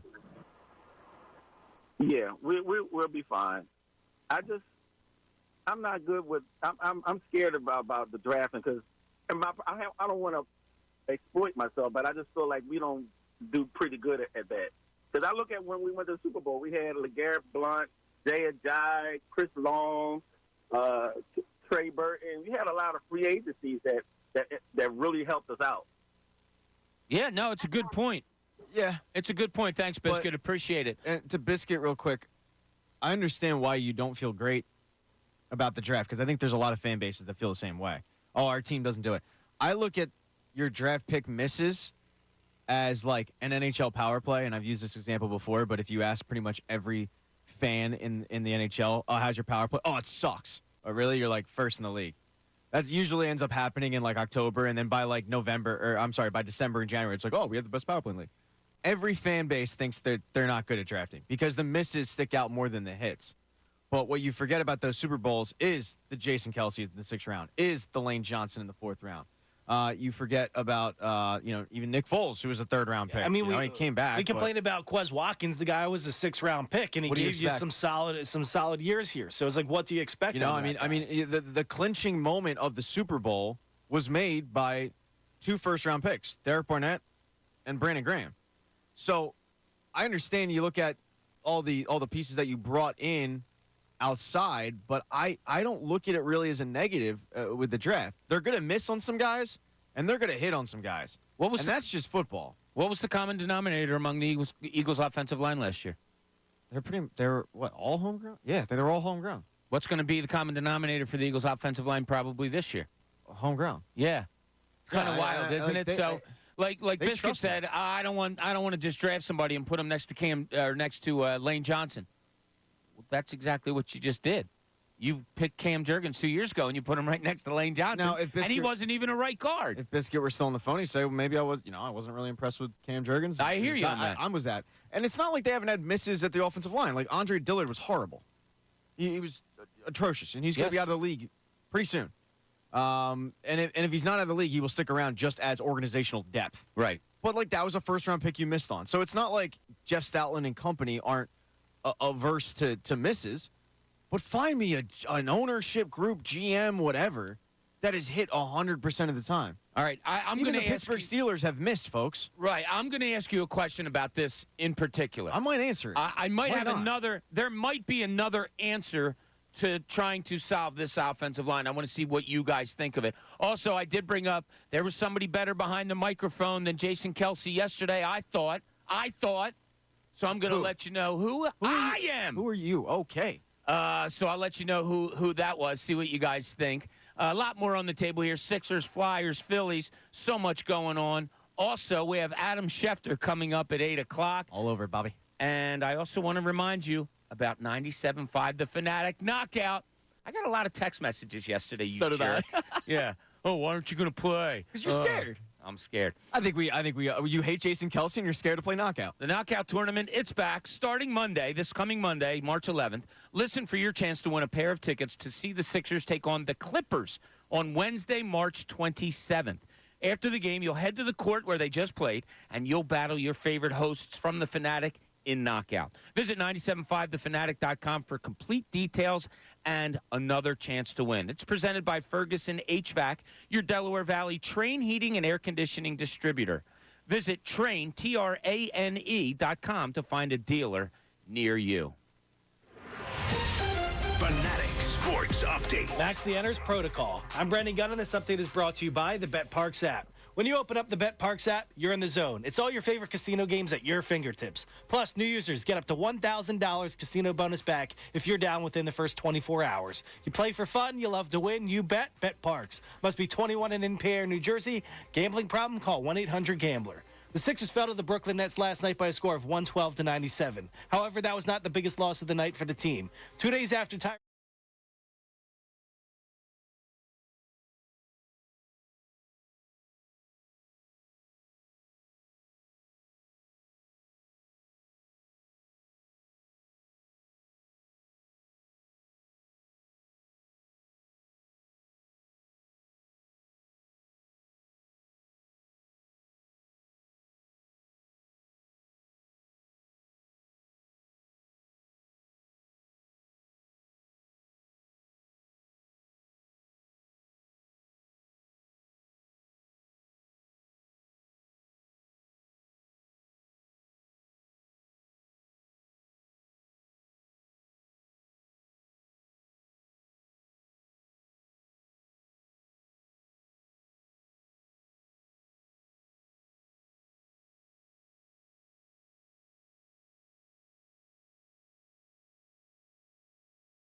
97.5 The Fanatic and 97.5thefanatic.com. Welcome back, John Kincade Show. Bob Cooney, Pat Egan, Brendan Gunn behind the glass today. We got Adam Schefter coming up in a couple of minutes here. Find out the ins and outs of what's going on in the NFL. It's kind of like one of those calm before the storm times, right? A little bit, a lot of rumors, a lot of stuff going on. All right, so we talked about this offensive line thing, and I want to bring it up to you. And by the way, the voice behind the microphone, Kylie Kelsey, please take over the world. Take over anything you want. She is, I don't know, did you have a chance to hear her yesterday on NBC Sports Philadelphia? I did not. So they interviewed her, and she talked about all of this coming down and how it's overwhelming and what it's like and all that. Man, her husband is all the rightfully the praise that's been put upon him. She's phenomenal. Like, she's a stud. So if you get a chance, look it up. The interview that she did yesterday, they were talking to her about all the happenings. Man, to be thrust in the spotlight like that and then to be able to handle it as well as she does, the way she did in the documentary, this interview she did yesterday, check it out. As much as we want Jason Kelsey around, yeah, Kylie needs to be on the forefront too because she's pretty cool. All right, so we were talking about the offensive line, right guard in particular, where to plug. Let me throw this little scenario to you. Comes draft day. Offensive linemen are taken here and there. Eagles are sitting at 22. And the best available lineman out there is a kid from Oregon named Jackson Powers Johnson, who plays center. Apparently a stud, a killer, a really, really good player who looks like he's going to be one of those plug-and-play, we'll say goodbye to you in 10, 12 years. Well, hey, I mean, most of the time when you draft a guy in the first 2 rounds, he is plug and play. Yeah, right, okay. In the offensive line. Right. All right, I'll give you that. The Eagles have had the You're luxury right. of being able to sit a couple of them because they've had studs, but Does that solve your center spot? let me answer your question Don't answer it with a question. with a statement. A statement that I said a mere 17 minutes ago. In Stoutland, we trust. So if they did it, you'd be okay. Yeah, I mean, I think they have other needs, but ultimately, like, he's the brainchild of this offensive line. If he thinks that this kid is going to fit what he wants to do and the game plan that they have for what they want to do offensive line-wise, who am I to say no to it? Now, would I scratch my head a little bit? Yeah, I mean, admittedly, I'd be like, he probably should have went defense, literally anywhere on the defense, but defensive tackle. But, I mean, this is a team that needs defensive ends, and they need linebackers, and they need secondary help. The uproar in this city, though, if they went center, would be unbearable, even if it was the right decision. Yeah, it would be, the third time in 4 years where they took a center? Because looking at Landon Dickerson, he was supposed to be your heir apparent to Jason Kelsey. Right. So it would be the third time in 4 years you take a center. I would have more of a problem with the fact that, as Brendan Gunn laid out, they didn't take a tackle, because I would have, like, if you're going offensive line in the first round, I would much rather have it be the best tackle available. I want Lane Johnson's heir apparent. Like, that's what I want. Exactly. Yeah, I'm right there with. Like, I want Lane Johnson's heir apparent. I'll take a year less of a right guard, that being an issue, as long as we have a right tackle of the future ready to go when Lane Johnson comes and retires. My only thinking is, if you say have a stud center sitting out there, and this guy, Pat, you got to look at his picture. He looks just like Brendan Petrilli, who's back there answering phones for us today. But if you do draft a center, now you're only changing, doesn't he? Now you're only changing. My God, dude, they could be twins. You got to look up this guy, Jackson Powers Johnson. What a name, by the way. Now you're only, I know, that's pretty cool. Now you're only changing one position. All you're doing is, all right, Kelsey's out, you're in. If you don't do that, now you're changing your right guard to center. Now you have to find a right guard. Now you're going to have to find a right tackle in the years to come. Yep. That's a lot of change. Counter to your counter. Okay. That's like, okay. Uh-huh. Was Cam Jurgens good enough at right guard where you want to keep him there? Because that's for a great me, question. For me, the answer was no. Me too, and I feel like he's getting the Brian Johnson treatment where, yeah, the numbers look great, and he didn't allow a sack. But my eyeballs told me that guy was struggling. Yeah, I'm not going to pretend to be, breaking down game tape. I can just tell you how I felt in the moment, and it was the weak link on the offensive line. Great offensive line, by the way, is Cam Jurgens. That's not to say he was bad. He wasn't bad. He was okay. He was serviceable, but it just seemed like more times than not, he was the weak link, and I don't think he established. Like, ideally, they wanted to put Landon Dickerson in center, but they also wanted him to get on the field. So they go, okay, you play left guard. He played such a good left guard that it was like, we don't want to move him. That was a situation where you go out and you get Cam Jurgens because you don't want to uproot two positions. This, I don't. Cam Jurgens did not show me nearly enough at right guard where I go, oh, I want to see him stick at that position. Yeah, I mean, I want to see him at his natural position, which is center. Yeah, right guard was always the weakest link on that offensive line for the past few years, even with Isaac Seumalo, who was good, right? But he was always the weakest link, and he annoyed us. He had that big offsides in the Super Bowl. But Jurgens was a step below that. I wonder about this. With, Pat, you put it, a great offensive line. Isn't the right guard always going to be a weak link when you have Jordan Mailata, when you have Landon Dickerson, Jason Kelsey, Yes. and Johnson over there? I try to keep that thought process, and that's why I'm really trying not to bash him too much and act like he was a sieve. Like you brought up Isaac Seumalo. I thought he just was horrible. I don't care what people say. The amount of times where that dude just turned around and was like, oh, was that my guy I was supposed to be blocking? That just hit the quarterback? Smartest guy on the line. I don't give a rat's said it. That's great. He's so smart. I need a football player. I don't need a mathematician. But that's an internal problem that I have with him, and I have to get over that. Well, I'm sure you will. I'm sure it's coming any day now. With Cam Jurgens though, I just don't think he played well enough where I go, okay, I have to stick with him at that position. But you're right. That position's probably always going to be the weak link because of how good that offensive line is. You know who's not a weak link? I think he works for ESPN. Adam Schefter, certainly. He's our strongest link. Shefty, welcome to the show today. How you doing? Good morning, Bob and Pat. Where's John this week? He took a little vacation. Good for him. Yeah, everybody deserves it. He's on an island somewhere. Shefty, want to start the day off by obviously giving you our condolences, tell you we're thinking about you on the passing of Mort and how sad that was, and we all know how close you were. So thoughts and prayers out to you and to the ESPN family once again. Well, I appreciate that. Thank you, and I appreciate the text this week, Pat. And obviously we're thinking about his wife, Mickey, his son, Alex. That's the most important thing, because as hard as it is for all of us who knew and loved him, I know it's infinitely harder for them, and I feel for them, and my condolences and sympathies are with them. Adam, piggybacking off of that a little bit, can you share some stories about like what Mort meant to you, or an example of just like what a great guy he was for people that weren't fortunate enough to interact with him and meet him? It's a hard thing to really describe, other than to say that he was the most decent person in our business. He was a good friend to everybody, obviously a great friend to some. Nobody in our business disliked him. He encouraged and supported everybody. He lifted up people.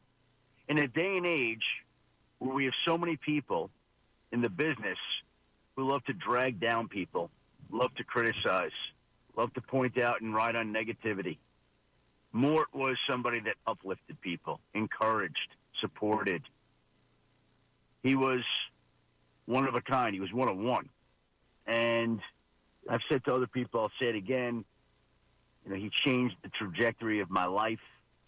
He was the one that endorsed, recommended, supported, bringing me aboard to ESPN. If he wanted to block that, stand in the way, he would have done that, could have done that, and I would not be where I am today. And he welcomed me. He embraced me from the moment that they hired me. He invited me out to dinner with him in New York City. We went for a lovely dinner, the two of us, and for me it was unbelievable to be sitting at dinner with the great Chris Mortensen, who I'd always watched growing up. And every time he came on TV, I was riveted to everything he said. And then I had the chance to work side by side with him, and that's the part that, as you process it all, I was thinking, we're going to go to the draft in 50 days in Detroit. And I've done 15 drafts for ESPN. And at 15 drafts, Mort has been sitting right next to me for 15 drafts. Free agency.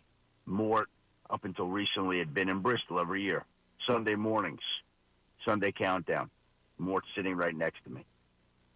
So there was nobody that I was physically any closer to than Mort. There was nobody I was literally any closer to than Mort. And I wouldn't be, again, where I am today, were it not for Mort. And what makes it hard, of course it's never going to be easy, but what makes it hard is, people think, oh, yeah, well, he had battled cancer for 8 years. The interesting part was he was doing a little bit better. He really was. Like, we spoke last week. He texted Saturday night. The last text came from him at 7:46 Eastern. And Sunday morning, he just didn't wake up. Just didn't wake up in his bed. He's 72. So, they don't know how he died, why he died. I'm sure there'll be an autopsy. I would imagine that his battle over the last 8 years certainly contributed to whatever went wrong. But, yeah, I don't know how you put into words somebody's life who simply meant that much to you. Yeah, Shefty, you and I share that in our profession, in that I was taught by the greats, Phil Jasner, Stan Hockman, so many guys that I could name that I worked with as a young guy growing up. And then, as you said, sharing your profession with them, to guys that you read and watched and just adored for what they did. It is a great feeling when you're doing it. And then when you lose them, like you losing Mort, and when Phil died, I saw him the day before he died. It just puts everything into perspective, the love and the respect that you have for them as a person and as a professional. And our thoughts and prayers are with you, buddy, and tough times. Hopefully you have work to get you through it a little bit. And your work entails right now a lot of free agency stuff going on to get it back to business here. A lot of tags going on. Did that surprise you a little bit, Shefty, that so many players were getting tagged by teams? But I could say this to you, Bob. Yesterday morning at about 4 in the morning, if you look at my Twitter or X time, I said, here are the expected tags today. And I put out 6 names. Yeah. And all of them were franchise tagged. So I'm not going to say it surprised me, because it didn't. I think that we got 8, I believe it was 8 franchise tags this year. I think what was, to me, interesting was some of the people who weren't tagged. Chris Jones, as we knew, was not going to get tagged. Xavier McKinney in New York did not get tagged. Christian Wilkins in Miami did not get tagged. And, of course, I think, one of the headlines of this little game of tag period, all the running backs, none of them got tagged. Last year, Saquon Barkley, Josh Jacobs, Tony Pollard, all tagged. This year, nobody tagged, no running backs. So now the running back market, which includes DeAndre Swift, is very talented and very deep, which is not great for the asking price of some of these running backs, because obviously this always comes back to supply and demand, and there's a huge supply of free agent running backs, and there's not a huge demand, especially in a draft that's considered to be deep at the running back position. So I would imagine some of these guys will get some of their money. Most of them will not get all the money. Many of them will be sitting out there and, I think, trying to procure a one-year deal to play well this season and then come back and hit the market again next offseason. But it's not a great market if you're a running back, but it's a great market if you're a team looking for a running back. Shefty, as an Eagles fan, we don't really care about the franchise tag day just because the Eagles don't do it. I think the last time they did it was Deshaun Jackson. But the one thing we do care about is what's going on with Hassan Reddick. Right now, what would you put the percentage of Hassan Reddick being back in Eagles green next season? Well, I think all options are on the table right now, when it comes to him. And I think that if they were to get a fair trade offer, I think that they could be open to that. What do you think that would be, a fair trade offer? I don't know. The issue is somebody's got to pay him, right? So, my guess would be a 2 and something. Is that too much? Maybe it's a 3 and a 5. Maybe it's something like that, some combination of picks. But that would be, I think, the general vicinity of what I would guess would be what they were looking for. But I don't know ultimately what they'll get, if they'll deal them, or what the deal will be. Shefty, when you saw the Jason Kelce stuff from the other day and the heartfelt retirement speech, just did it remind you? You and I are about the same age. Did it remind you of any retirement that you'd ever seen before when it came to sports? And what was your thoughts on the Kelce thing? Well, he had a tremendous speech and obviously had given it a lot of thought. I love the gesture that we just heard about yesterday, that the gentleman that has been fighting cancer or undergoing chemotherapy, who taped his ankles, he let tape his ankles before the press conference. Yeah, I thought that was pretty exceptional, to be honest with you, and really meaningful. And obviously, the mark he left in Philadelphia, he's an all-time Philadelphia sports icon. The media world is just waiting for him. That's what I expect would happen with him next. He'll have his choice of places to go. And it'll be great to be able to watch him next year wherever he is working, because, he has the potential to be a TV star, and I'm sure he's going to put those talents to use starting this upcoming football season. When I was a kid, Mike Schmidt retired from the Phillies, and all-time, greatest third baseman, and I'll never forget that, tears and all that. Do you have one from your growing up, Shefty, that you remember, and I'm not going to say this one reminded you, but kind of hit you a little bit as a fan of the sport? Well, I think there are a couple, and they both involve a player at the same team at the same position. But I remember attending John Elway's retirement ceremony in 1999, and he had delayed the announcement and press conference because of the shooting at Columbine. And so it was just a very emotional time in that city. And then the city's favorite son, its best player, top athlete, a man who, I believe was responsible for remaking that city physically and literally. Like, the baseball team would not be there. The downtown would not have developed the way it did if it weren't for John Elway, in my mind. And, him talking about physically not being able to do it anymore was an emotional day in Denver, and that always stands out to me. And I'll get the other all-time great retirement speech that I remember, and ironically, he called out Mort in it, called out me and Mort in it, was Peyton Manning.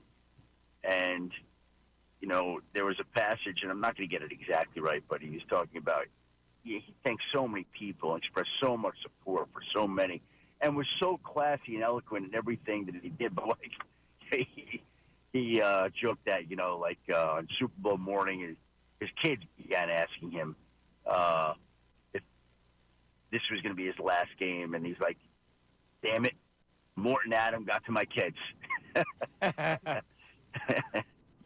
So that always stood out to me, too, as well. The honor of being mentioned in a Hall of Fame or a retirement speech as great as the one that Peyton Manning gave. Well, looking at the Eagles with Jason Kelce leaving, he's obviously one of the leadership players in the franchise, and another one is contemplating retirement, that being Fletcher Cox. Where do you think he's leaning right now? Coming back, or do you think he's leaning towards retirement?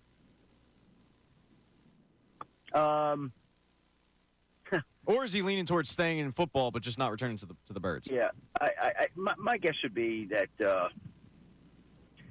I haven't spoken to him, so I don't know. But my guess is, he's thinking long and hard about it. I wouldn't be surprised if that was the way that he went, not playing again. He's had such a long and distinguished career. He's made a lot of money.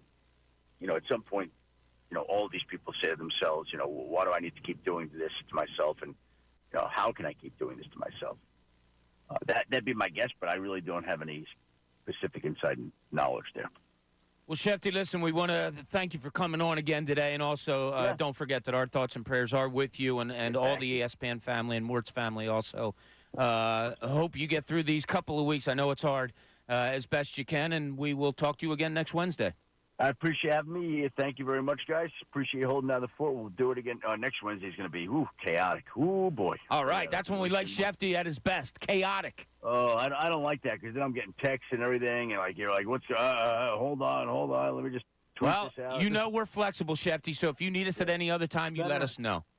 No, all good. We'll be ready. I don't know whether Get Up will want to start with me at 8 a.m. on Wednesday. So it's possible that we might have to tweak our time just a little bit earlier. I'll text you. We'll figure something out. You just tell them to hold on. You got Philly on the line. Yeah, I'm sure it'll go over great.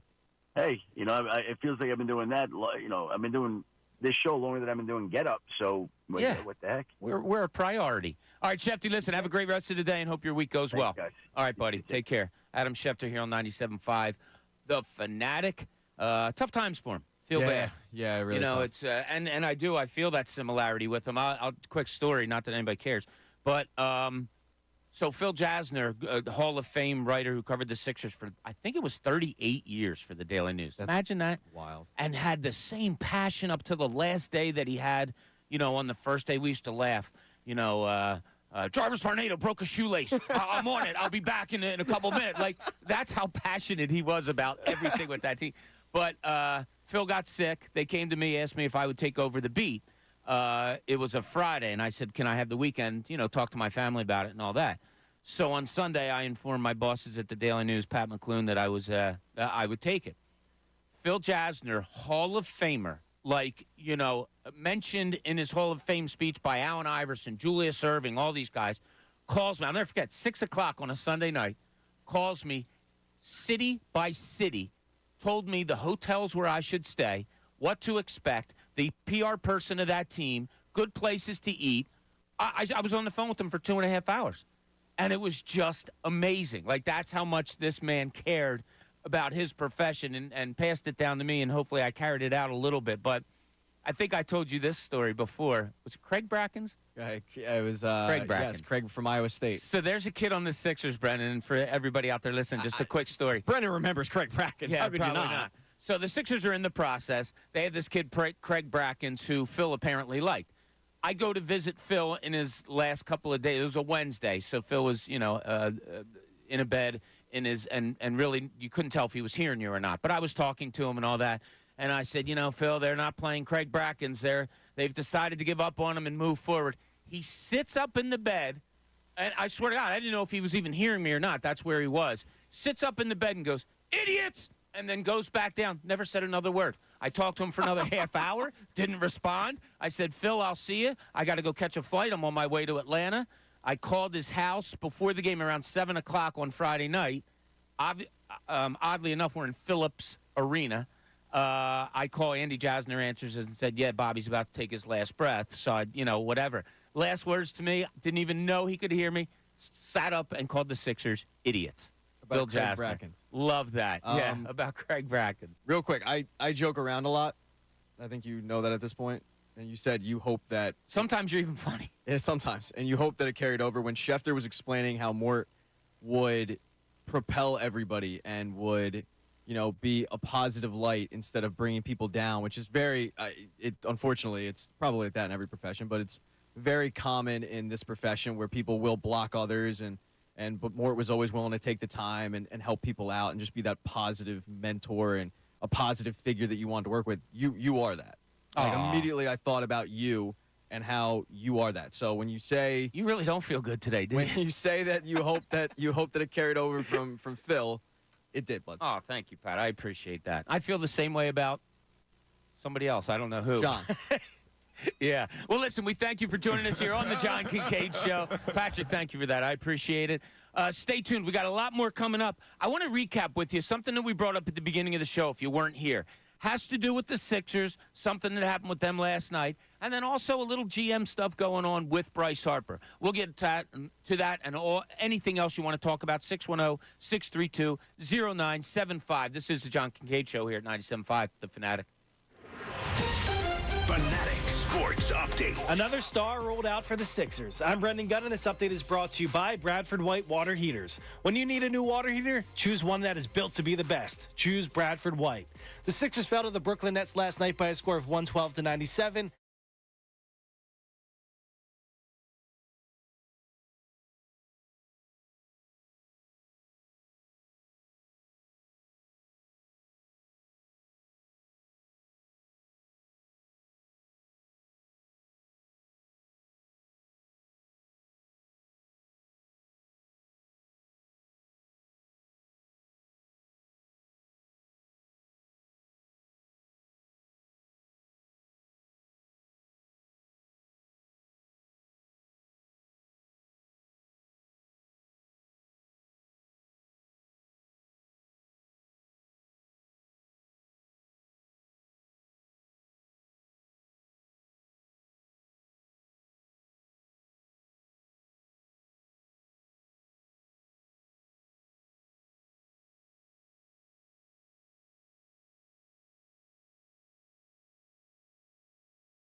casino in one sleek, easy-to-use app in Pennsylvania and New Jersey. You feeling any better, Pat? You got a little gastroenteritis going. Stomach bug the past couple Yeah. days. But thank you for telling the whole Delaware Valley about that. Yes. Well, I do told feel them better. yesterday, so they were concerned. You I feel got better. many You got a texts. bunch See of Pat texts. running around. This is the payback for saying that he's scared to do knockout. Many texts and tweets that This is what said, you're "How is seeing. Pat's gastroenteritis today?" You're not I'm day to here. day. No, you're I'm here. I am. You're available. I'm available and playing. Yeah, you see Pat running around here. He's not getting exercise in. He's running specifically to one spot. Relax. All right, relax, bud. I'm doing what I'm doing. Well, he was also just telling me The Paul about Pierce game for he's Pat changed Egan his today. diet because he's trying to lose weight. I said, I think you've lost a couple pounds this morning. You know, you guys don't know what I'm up to. All right, so let's stop acting like you're in there with We me. have a pretty good idea. No, I could just. We're be not with you, but after you, we have a good idea of what you were doing. I could be staring at the mirror and just reminding myself that I'm insanely attractive, but not so attractive where it's uncomfortable for others. Sometimes you I just gotta could be look. doing You that. gotta look in the mirror and tell yourself you're a badass every morning. That's what you gotta do. Oh, bad bitch alert! Egan's here, So checking in for work. Pat had an interesting question. Grabbing my briefcase. How do you handle, like, if somebody that you see every day has, like, lost weight, like, you know, and they decided to lose some weight and they look you really ask him good? when they had the kid. Wow. I know you had that in you. I know. Pat's like, I just feel weird saying to somebody, like, oh, you look really good, because does that insinuate that they didn't look good before and all that that's a stuff? good point. It was more so with women than men. I don't think men take it the wrong way, but we've had a couple people around the office that, whether it be health reasons or not, they've lost a lot of weight and they look great. And there was one person in particular who, when I saw her, I was like, you look incredible. Like, you really do. Like, you lost a ton of weight. You look great. And then as soon as I did it, I was like, should I have said that? Because I didn't want her thinking. I've been there before. It's very awkward. Yeah, I didn't want her thinking that, you know, oh, what? I looked like crap before, and, you know, oh, I need your What's the affirmation worst and all response that. that you can get, though? Like, you say, oh, you look great. You lose weight, and they go, no. And yeah, They say no. I mean, they didn't take it the wrong way at all, but I just didn't. I don't know. I didn't want to make it about looks and stuff, but I also wanted to acknowledge that, like, clearly they're working hard at Yeah, something. so- and they were doing it, but you know, I didn't. I was mad at myself for not including the "you looked great before, but you also look great now." No, I think you're okay. What I said to Pat was, look, they're doing it for two reasons. Hopefully, one, for their health. And two, yeah, I'm sure they don't mind people coming over and saying, hey, you look great.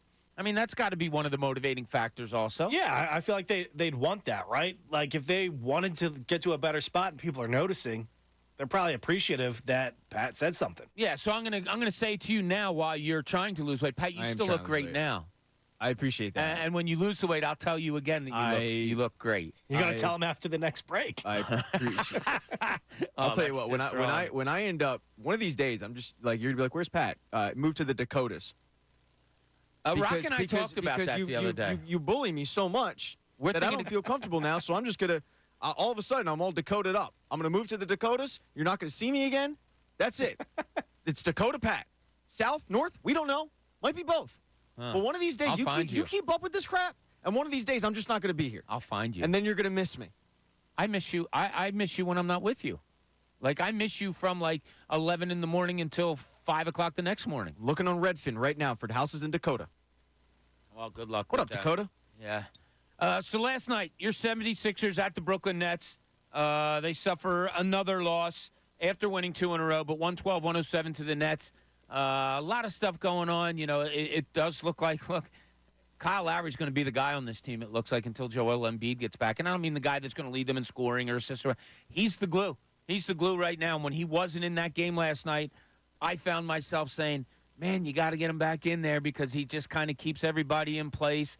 Tobias Harris, nice night, 18 points, 9 rebounds. Never took the game by the throat, which is kind of something we all want to see a little bit more of from him. But that wasn't really there from him last night. You did get 30 off the bench from Kelly Oubre, which is a good sign because if this team gets fully healthy, Kelly Oubre is going to be coming off the bench. Maybe a DeAnthony Melton, if he ever gets healthy, will also be coming off the bench. You might have some firepower there. But the firepower that you were missing last night was Tyrese Maxey. And it came out before the game, and we talked about this in the 6 o'clock hour, but I'm anxious to get people's response to this if you weren't around then at 610-632-0975. Tyrese Maxey is out with what they labeled a mild concussion. It happened on Sunday. against the Dallas Mavericks in the third quarter. Maxey going to the floor, takes a vicious knee to the head. We all saw it. He leaves the game. Sixers stay in the game, play really hard, play really well. Maxey comes back in the fourth quarter. I was watching the game on Sunday at my house with my brother-in-law. Honest to God, we both looked at each other at the same time when we went in the game, and we said, really? Wow. And a quick discussion, would you? And, no, I don't think I would. Well, if they say he's okay, I guess so. I don't know what happened in that time. Do you get evaluated for concussion? Do you pass protocol?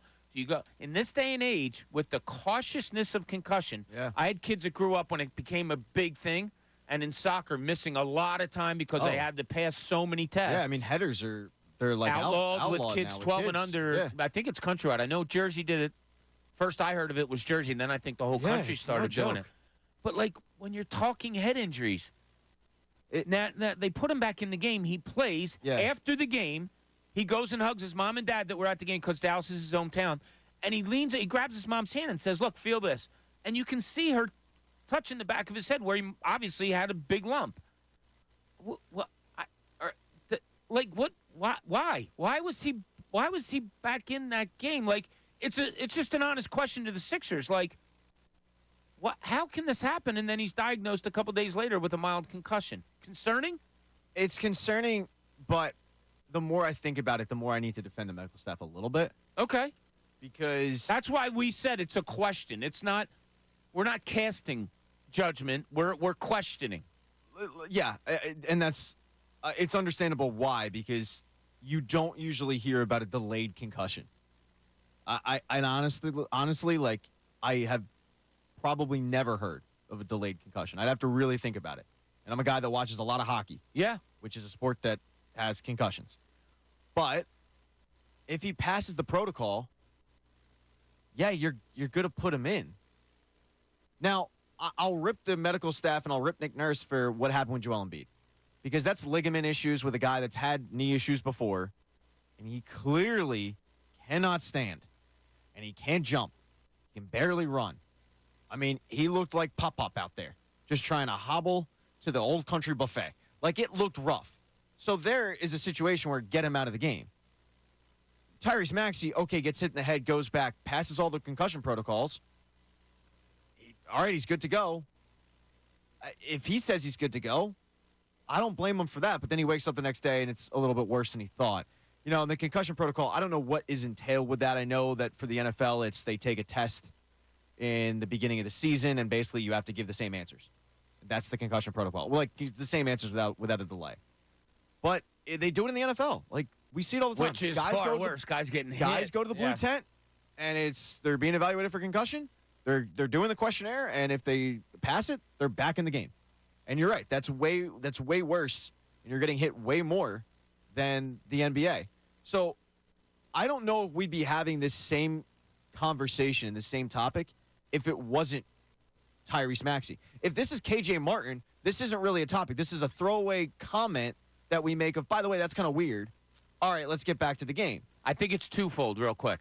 I think, yes, it's because of the quality of the player, and also because it is on top of what you talked about earlier with Joel Embiid and the knee, and him going into that game and somewhat egregiously being allowed to play after he left the court once and then came back. Now, there's a guy on YouTube. I have no idea what his qualifications are. Chris Miller? Sean Comp.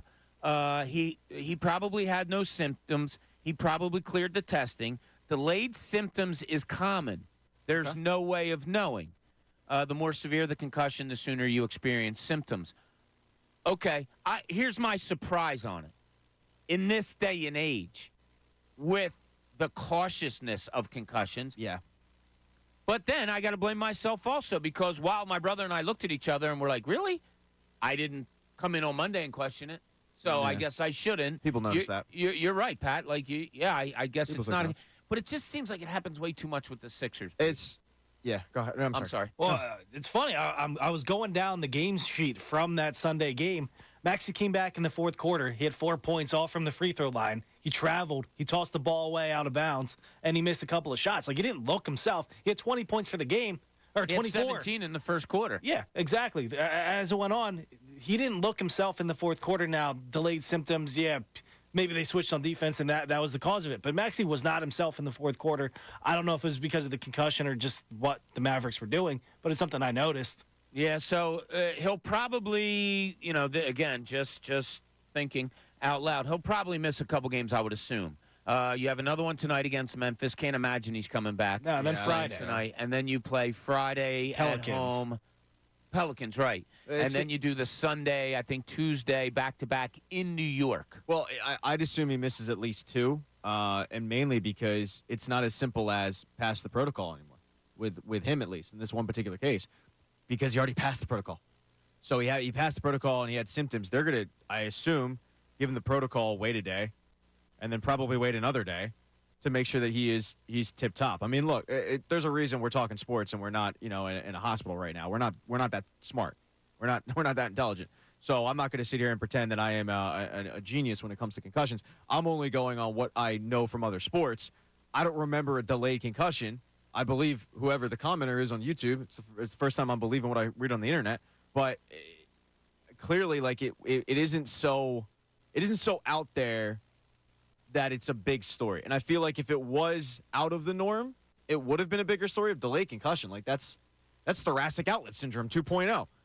I personally, though, I've just never heard of it. Like I've never, and I'm sure there have been examples of in this city, athletes dealing with it and in hockey and whatnot. And I can go, oh yeah, I do remember that. But as I sit here today at 8:36, I can't tell you an example of a delayed concussion because most of the time they don't pass the protocol. Yeah, I don't want to be hypocritical, and I just remembered, like, going back, my daughter being about 12 years old, took a vicious shot to the face with a soccer ball and went off to the sideline. And it was the second time. She took one earlier when she was a kid, and then this was in high school. And, like, for a second, I don't think she knew where she was. So she comes off, they sit her down and all, and the doctor, when we took her to the doctor later, they're like, does your head still hurt? And then they start right away to the concussion. Now, it's my kid. I want to protect her as much as I can, but also there's well, of course her head hurts. She just got hit with a soccer ball. Like, where is the balance? That's why I talk about cautiousness. She was out for like a week just to make sure, like, the headache subsided, where was she and all that stuff. There's also, not to cut you off, there's the competitive nature of this. Like, I remember I went to hockey camp one year in Canada. Like, it was like a birthday, Christmas, Festivus, and Easter gift all in one. And Wow. It was like a week in like bum bleep Canada. And I go to hockey camp. First day, I get absolutely hammered into the boards. And I had a headache. And immediately, and this was back in like 2002, and immediately, like, the coach for our team was like, all right, go to medical. Like, you get evaluated for concussion. I was terrified that I was not going to be able to play for the rest of the camp, that I just wasted all that money, that I was going to have to sit out, and I immediately switched my tune to, I'm fine. Was protocol back then as cautious as it is just about now? Or, I mean, I refused to go to medical, so no. Not going. I'm not effing leaving. I refuse to go, though. So the answer to that would be no, but it was still at the forefront of, like, all right, we got to evaluate this kid for concussion. Like, I got absolutely leveled. I know a couple of listeners would have liked to see that. Fortunately, there was no game tape back then. But my immediate thought was, like, I want to play. I don't want to be out with anything. Yeah. I came here to play. I want to play. I want to practice. I want to get on the ice and hone some kind of skill set that I still have yet to hone. So there's a competitive nature of, like, I'm fine.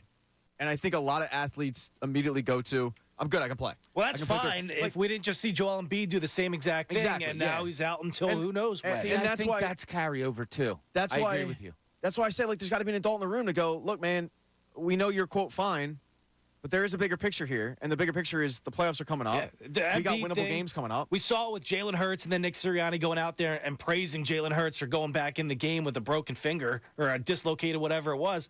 What the hell is going on in this city? Yeah. Just sit them down. Save the players from themselves sometimes. I mean, you see him, like, rubbing his knee, and you're like, all right, it's cool, Warrior, all that good stuff. This is kind of dumb at this point. He's too important. I remember a couple days ago, I got stuck in a YouTube, Instagram, whatever reel, and it was a story from Ray Lewis talking about how he ruptured his tricep in a game, tackling a running back. He didn't leave for like 5 plays or something like that. It was an insane amount of plays where he was like, I'm not leaving. I'm good. Finally, he realized, like, all right, I am a detriment to my team at this point. But it was the mindset of, like, I'm not leaving this game. I'm not that hurt. I can muster through it. I think that is normal for players. I think there's a decent amount of players like an Anthony Rendon who's like, I got a paper cut. I'm sitting this one out. But I think for the most part, you don't want to. You want to think, okay, I can contribute to the team. And when you find out that you passed the concussion protocol, you're not thinking about symptoms the next day. You're not thinking about a headache. Yeah. It hurts, but you're like, all right, we need to win this game. This is an important game. It's on the road. By the way, my family's here.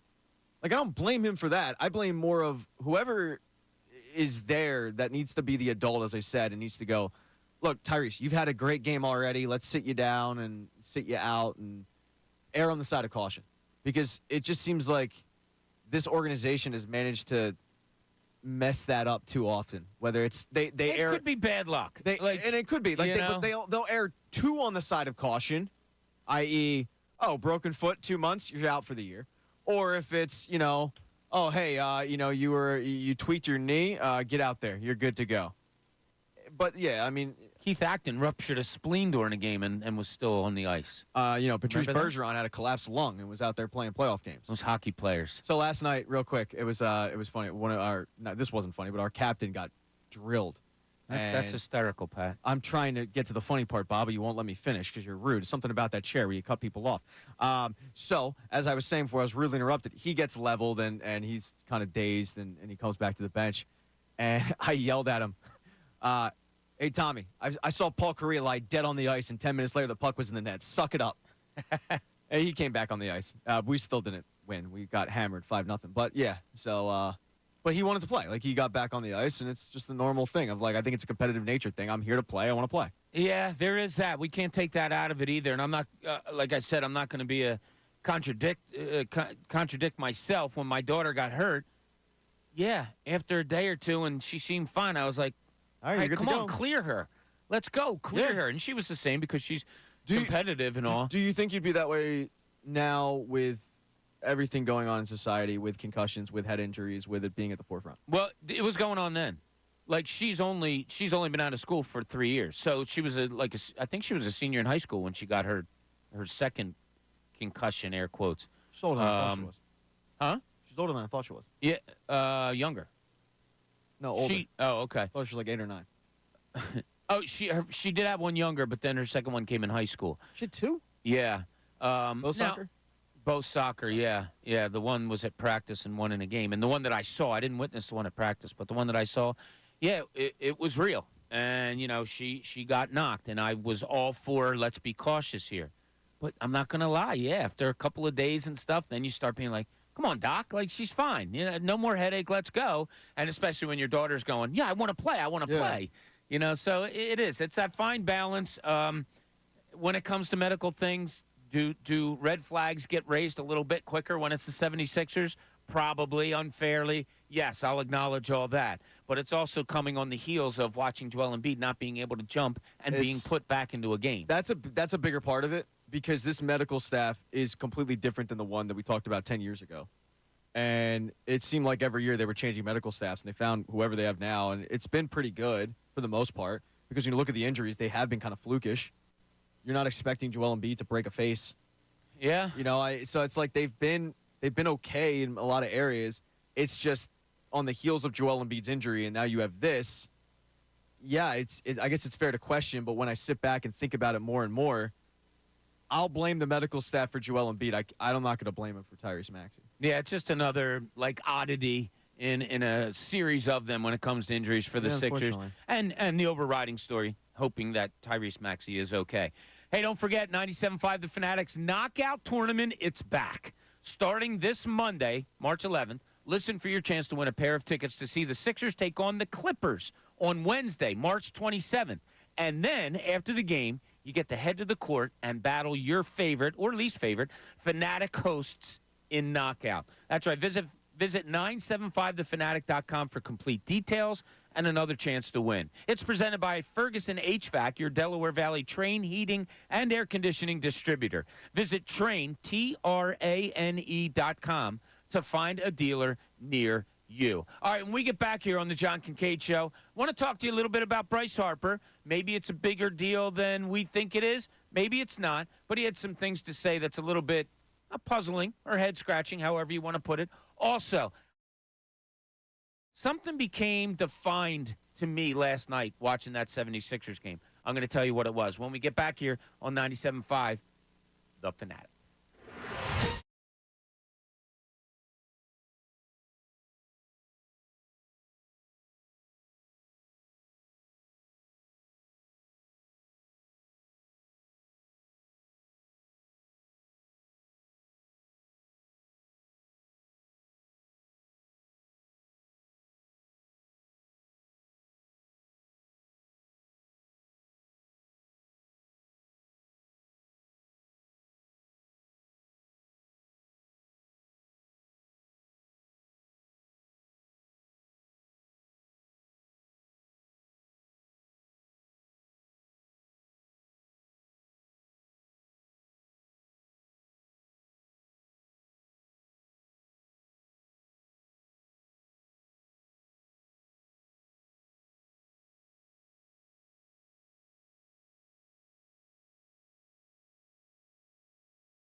The John Kincade Show with Bob Cooney and Pat Egan continues. 97.5 The Fanatic and 97.5thefanatic.com. Come on. Welcome back. John Kincade Show here, 97.5 The Fanatic. Bob Cooney, Pat Egan, Brendan Gunn getting it done. Congratulations to our 2 studio guests who won a sit-in for the next however long they would like to be here, MB and a guy named Ray. First date. Yeah. That got awkward. MB, thank you for the cookies today. They're absolutely delicious. Ray, not sure what your contribution yet is to the station, but I'll tell you we'll what wait Ray's it out. contribution is. Ray shows up, much like you, Bob, and his actual name is Joe, but they call him Ray because he's a ray of sunshine. There's something wrong with you today. Why would you say that? You're just full of compliments. I haven't seen you like this before. He brought me to tears in the 8 o'clock hour. I didn't bring you to tears. Telling me that, giving me a compliment. I had to just go to break because, the every once in a while open. I get serious. Every once in a while. But no, Ray knows it. I look forward to seeing these two. I say the same thing to Ray when I see him every day. I yelled at Jamie. Ray's here. I yelled at Jamie Frankel because MBG's leaving and MBG being the head of national sales for the entire company had to the entire world had to inform Jamie on what she's going to have to do now that now that MBG's leaving. I interrupted. I said, I'm sorry, but we have a standing meeting at 8:42 every day. It's on Microsoft Teams. It's on the calendar. I don't know. You got to leave. Yeah, the 4 of us meet every day at 8:42. Hugs are given out. Pat throws around the hugs. Big hugger. Yeah, he does. He hugs both of you guys. It's a great meeting, and it's going to be cut one short next week. So sad times. Their life. MBG decided to go elsewhere. Good luck at 8:42 at your new job, MBG. I hope you have as much fun there at 8:42 as you do here. But have fun with Pete and Frank. I'm just telling you, it ain't going to happen. What did happen, as far as your Philadelphia Phillies? Now, I don't want to. I'm not over. I don't. That's a professional right there. Yeah. I don't want to. I can't talk about it anymore. You already brought me tears once today, Pat. I can't have. Did not bring you to tears. MBG do it also, but a Todd Zalecki piece came out of Clearwater, and he was talking to Dave Dombrowski and he talked to Bryce Harper. Some of it had to do with the current state of the Phillies about the extension, so-called extension for Bryce Harper or whatever. But then it got into something a little funny. And it is an avenue that Bryce Harper has traveled before. It's called General Manager Drive. And he likes to hit it every once in a while. Well, he did it again. So Todd Zalecki asked him, and Todd Zalecki's phenomenal. Todd Zalecki asked him about the extension given to Zach Wheeler, and his response was this. And this is a quote. Having the opportunity to have a 1-2 punch with Wheels and Knowles, there's not much like it in baseball. We have an opportunity to have a 1A and 1A again with those two guys up there at the top. Then you go Ranger, as in Suarez, and 2 other guys still out there right now. So we might have a chance at those 2 guys as well. He was not talking about Taijuan Walker, and he wasn't talking about Christopher Sanchez. He was not. He was talking about going after one of the 2 guys, being Blake Snell and Jordan Montgomery. Mm-hmm. Now, look, if we want to look at it one way by saying, all right, he's been pretty good at it before. It's one of the main reasons Trey Turner's here. It's one of the reasons JT Realmuto got extended here. He likes to go out and talk, and it seems like the ownership listens. If they've listened before, why not listen again? Is it a slight on Sanchez and Walker? I looked more at it as he's thinking playoff baseball. You only start 4 guys in playoff baseball. If you go with the 3 that he mentioned in Wheeler, Nolan, and Suarez, and then you can throw in a Blake Snell and a Jordan Montgomery also, yeah, let's do it. So if you look at it that way, okay. Maybe it rubs some people the wrong way. We talked about the guy that usually sits in this chair. We know it would rub him the wrong way. Just Pat, overall take on it. It doesn't have to be an overall big take. But what did you make of it? I love it. We do this as fans, right? You look at your roster, you see who can be upgraded. You go, yeah, let's go upgrade that. Oh, okay, there's these free agents that are out there that can make us better. Let's do it.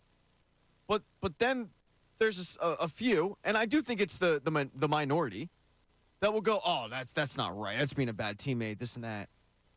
What? How? Like, did we cry for Tommy Joseph when they signed Carlos Santana? No, because Tommy Joseph sucked. He was horrible. Like, did we cry for, I don't know, Argentina? David Buchanan when they signed Jake Arrieta? No. You knew that there could be an upgrade. Thank you, Evita. You're welcome. I got that reference. I'm glad you did. Like, I looked at MBG. She was clueless. This is what we do as sports fans. So what's the problem with the marquee player doing the same thing? There's got to be a self-awareness in sports. And while it hurts, and it might, I'm sure Christopher Sanchez is probably waking up like, damn. The way to respond to it, though, is going like, no, I'm gonna prove that I do belong here. A couple years ago, if he would have said this about pick a guy, and the replacement person, the replacement person, no, I'm talking about like a free agent. The replacement person was Ranger Suarez. I would have said the same thing. Like, okay, it's on you now to prove that you are the guy, but you can't fault an organization for wanting to go out and upgrade at that position. And I heard a quote recently, and it was very apt, like eye-opening quote, and it was from a coach, and he told his players, "It's my job to find your replacement, and it's your job to make sure I can." And it's really good. With Bryce Harper being a player, he gets a little more heat for it because, hey, you're a player, do your thing. But do you not think that the other players are doing the same thing? Do you not think when they're driving home and they hop on Twitter and they see that Blake Snell still is unsigned and Jordan Montgomery's still unsigned? Do you not think that their mind starts going, man, we could be better with those two guys? That's a good point. We could be better with one of those guys? Like when they signed Trey Turner and somebody was quoted as saying, man, that's a great signing. Did they have to call Didi Gregorius and apologize? I doubt it. I highly doubt it. Nobody gave a rat's ass, right? They may have if Girardi was still here because that was his guy. That was his guy. But like nobody was ripping Bryce Harper, and we all know that Bryce Harper was stumping for Trey Turner. He did it in the booth when he was injured, saying my favorite player was Trey Turner. Yep. And no one cared because Didi Gregorius wasn't playing well. This only becomes an issue when the team is good. And it's by the way, an issue is ridiculous. It's not an issue. It's a talking point. It's a talking point. I don't want people to think that you guys are making it an issue. Is this what sports radio has become? But that's my favorite quote. He's doing what he should, and he wants to win. Yeah, if Taijuan Walker's feelings are going to be hurt and he's going to go and sit and pout in a corner, then I don't want you on the team anyway. You've got $17 million to feel better and he's still going to have every opportunity to go out there as the fifth starter in that case and prove, guess what, I should be on the postseason roster. I should be in the postseason rotation. You can't just go sit in a corner and cry about it. Go out there and prove that you're worth the money that we already paid you. Like, you're getting your money regardless. Go out there and prove it. You're still going to have your opportunities. So we're all in agreement, like it's kind of no big deal. It's a talking point, but he said it. Cool, he wants management to go out and get one of these guys. So I'll go the other way, which I asked you earlier, but some people might not have heard. All right, can I add on to that too? How is it any different if you look at it? You can look at it the negative, right? Like, he shouldn't do it. It's a teammate. It's going to ruffle feathers. Really? Christopher Sanchez is all of a sudden ruffling feathers? Christopher Sanchez comes in the locker room and starts going, yo, Bryce, what? Immediately, you got like a bunch of people going, dude, you're not that guy yet. You're not that guy to start ruffling feathers. So that's the first point. The second point, though, is this isn't any different than when a team brings in a, quote, a camp arm, camp body, whatever, to quote, like, compete. It's a competition, right? It's a competition. So hopefully those two guys take these quotes and use it as motivation to play better. Because exactly, if you're Taijuan Walker and you cashed in, I'm not even implying that this is the case with him. But there are some athletes that get the money and go, okay, I can just do the bare minimum now. Hopefully this woke up some people. And for a young pitcher like Christopher Sanchez, who thinks he's finally gotten his opportunity, all right, dude, your teammates think that they can get an upgrade, and they likely can. Now it's on you to prove that, no, they're wrong. And I'm sure that Bryce Harper would love to be wrong if they don't go out and get a Montgomery and a Snell. I'm sure he'd go like, yeah, I love the fact that, he went out and shut me up. Because all that Bryce Harper wanted to do since he's gotten here is win. So I got no problem. Well, I'm sorry to interrupt. What were you going to say? No, yeah, it's okay. I was going to say that now that it's 9 o'clock, the 8 o'clock hour was brought to you by Landis Block. Create your very own jaw-dropping backyard paradise online at landisbc.com. Hit Comcast. Yeah, that's all good. I was started to read something else. Bobby had a stroke. So I want to. You know how sometimes they write things out for us that you're not supposed to say? Yes. Well, sometimes maybe that should be indifferent, right? Maybe happened in game time. So last week. I'll further the question to you. I'll start with you, B. Why does he feel the need to say it? I'm all for honesty, and I'm all for getting the team better. Like, at that point, ruffling of feathers, whatever. I think he's reading the reports out there, too, that Jason Stark is saying and Matt Gelb is saying that they have no interest in a Sneller Montgomery because the price tag is this. Well, guess what? He has contact with Middleton and Dombrowski, but he also has contact with the other side, Scott Boras, and those two players through Scott Boras. So he's putting it out there through all avenues that, hell, I want all you guys here. I want at least one of you guys here. Let's go get it done. Go ahead. Yeah, that's pretty much it. I want my players doing this. Like, I want my star players going out and campaigning to get other good players in the city. I want Joel Embiid going to all-star games and trying to convince people to come to Philadelphia. I want Jalen Hurts out there, texting with A.J. Brown, you got to come here. I want that. Bryce Harper's been the most open about it. Like, why does he do it? Why does he feel the need to do it? I don't know, but that's just been him since he's gotten here. It's not new. Like, it's not. His opening press conference, he talked about getting Mike Trout here. This is nothing new. This is what he does. I don't know if it's a calculated plan by him. I don't know if it's just he doesn't have a filter with the media. I don't really care, though, because the players that he's wanted – no, sit down. You're not leaving. The players that he's wanted, they're all good. They're all an upgrade over what you currently have. And as I said, there's one guy that I can think of that was – a bad, quote, GM Bryce Harper move was Brandon Kinsler. And if you really want to throw in there the Spencer Howard quote from, like, his first year of, he was playing Fortnite with, I think he was playing Fortnite with Bryson Stott. And he said, Spencer Howard isn't our rotation by, like, May. There's a problem. And that got a little blowback because, what does it tell the other guys? Well, the pitch better. That's what it tells them. Don't suck. Because there's this young pitcher coming, and he's highly touted, and, this guy thinks he's good. That's what it tells you. Like, that's how I would take it.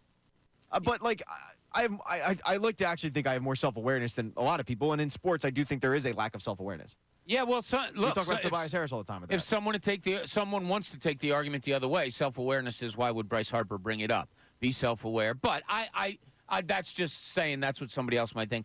I don't have a problem with it. Like, that's a guy that's in tune with the team. He knows the reports that are out there. He feels that this team would be better had they had a fourth starter or a third starter in Blake Snell or Jordan Montgomery. So, I'm not – look, as a former member of the media that had to talk to players all the time, I love honesty.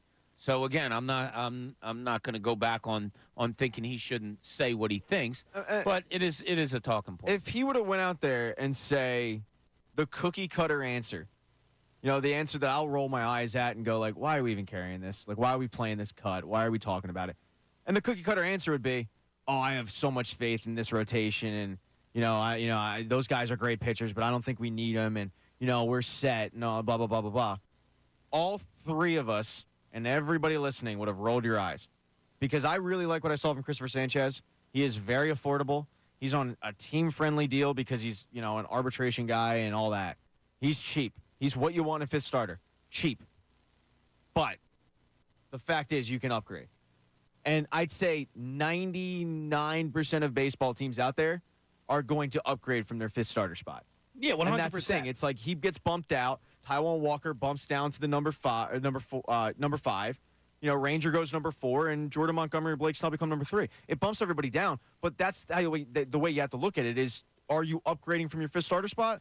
Go around baseball and tell me a team that couldn't upgrade. Now, the counter to that would be, well, then why aren't they signed? We talked about this earlier. Blake Snell's going to cost you a lot in terms of not just money, but the international signing bonus, which teams are keen to keep. The draft pick compensation, teams are keen to keep. And then Jordan Montgomery wants a longer-term deal, and that's just not happening. And then both of them have agents the same agent, Scott Boras, he gets stuck in his ways. He refuses to budge. So I think that's why they're not signed. But it's not like teams aren't involved. My guess would be the San Francisco Giants end up signing one of these two guys. I have a bigger issue with Bryce Harper coming out against teammates if it were someone that I don't want to say Taijuan Walker and Christopher Sanchez don't matter, but early in the offseason when there was rumors about the Phillies possibly trading a Castellanos and a whole bunch of package other stuff for Mike Trout, and then that didn't happen. Well, now he's offering a trade package for someone that actually contributes to the team in a high capacity. We're talking about Taijuan Walker and Christopher Sanchez. Like, yeah, everybody knows, even if it goes unspoken, you can upgrade them. Other players, not so much, and the likelihood of other guys being moved, not so much. Taijuan Walker, Christopher Sanchez moved down. Who cares? Tommy M on our YouTube page, or Tony M, I'm sorry, has a good line. He goes, yeah, but the issue with the Phillies wasn't pitching. They couldn't hit in Game 6 and 7 in the playoffs last year. Basically saying, yeah, Bryce, why don't you look at your hitters instead of your pitchers? Just funny comment. Yeah. And he's not wrong. I mean, I've argued with this with John before. Like, hitters went cold in a 3-game stretch. That happens during 162 and 180 especially, right? Unfortunately, it happened at the worst time. It's like the Sixers' injuries popping up. It happens at the worst time. Trust me, I was at Game 7. It wasn't fun. It sucked. It did. It really sucked, yeah, because you were convinced, all right, we're going back. And, folks, they didn't go back. So 2 things really became defining to me last night. As I was watching TV, I told you the 2 games I was going back and forth on, and it was the Sixers and the Union. And so I'll go with my Sixers defining thing first. And it's a question for you guys, so you have to put on your thinking caps a little bit. Kyle Lowry, when I was covering the NBA, I could not praise him enough for I said it to so many people, for what a bulldog he was, how many times I saw him take that Toronto team against the Sixers and take them to places that, like, I didn't think that team could get to by throwing them on his back. I mean, he came here in Philadelphia one time. They were down like 10 in the fourth quarter, and he just went nuts, brought Toronto back to a win. Saw it up in Toronto many times. I mean, I loved watching him as a player. Once I got out of the league and Kyle got a little bit older and started going around, and he seemed to me, just my opinion, to turn into this guy that I didn't know, whining all the time. And I started to think, is it just because he's lost skill and he's frustrated with himself as well as the referee? And he really became a guy that I had trouble watching. And maybe it's because I had him on such a pedestal, and then he was this guy that I was like, stop, just play the game, whatever. Now I'm watching him last night on the Sixers. My God, I love that guy on this team. I absolutely adore having him on my team. So the question I'm putting out to you guys, it's the age-old, you hate that guy, but you love to have him on your team. Have you guys had situations like that? Who has been the most? The guy we just talked about. Really? I thought you were going to go there. It really is. It's the guy we just talked about. I hated that kid coming out. I mean, because he was similar in age to me, right? He's a couple years older, but he was on the magazine. He was the prodigy. I'm talking about Bryce Harper, of course, for everybody out there. But he came in, wow, that's a clown question, bro. And he was anointed the next chosen one. By the way, it was a clown question. It was. You can't drink as a Mormon, especially. No, it wasn't even that. It was they were going up to Canada, and I think the drinking age up there was 18. He was like 20. It was like, oh, are you going to drink? He doesn't drink at all. He doesn't drink at all, but it was like, yeah, it's that combined with he's 21. Just the way he said it annoyed me a little bit. But you wanted Bryce Harper to be a douche. Yeah, exactly. That's what I convinced myself of. Because he was on an opposing rival team. Yep. You want him to be the pretty boy, anointed by Sports Illustrated as the next one.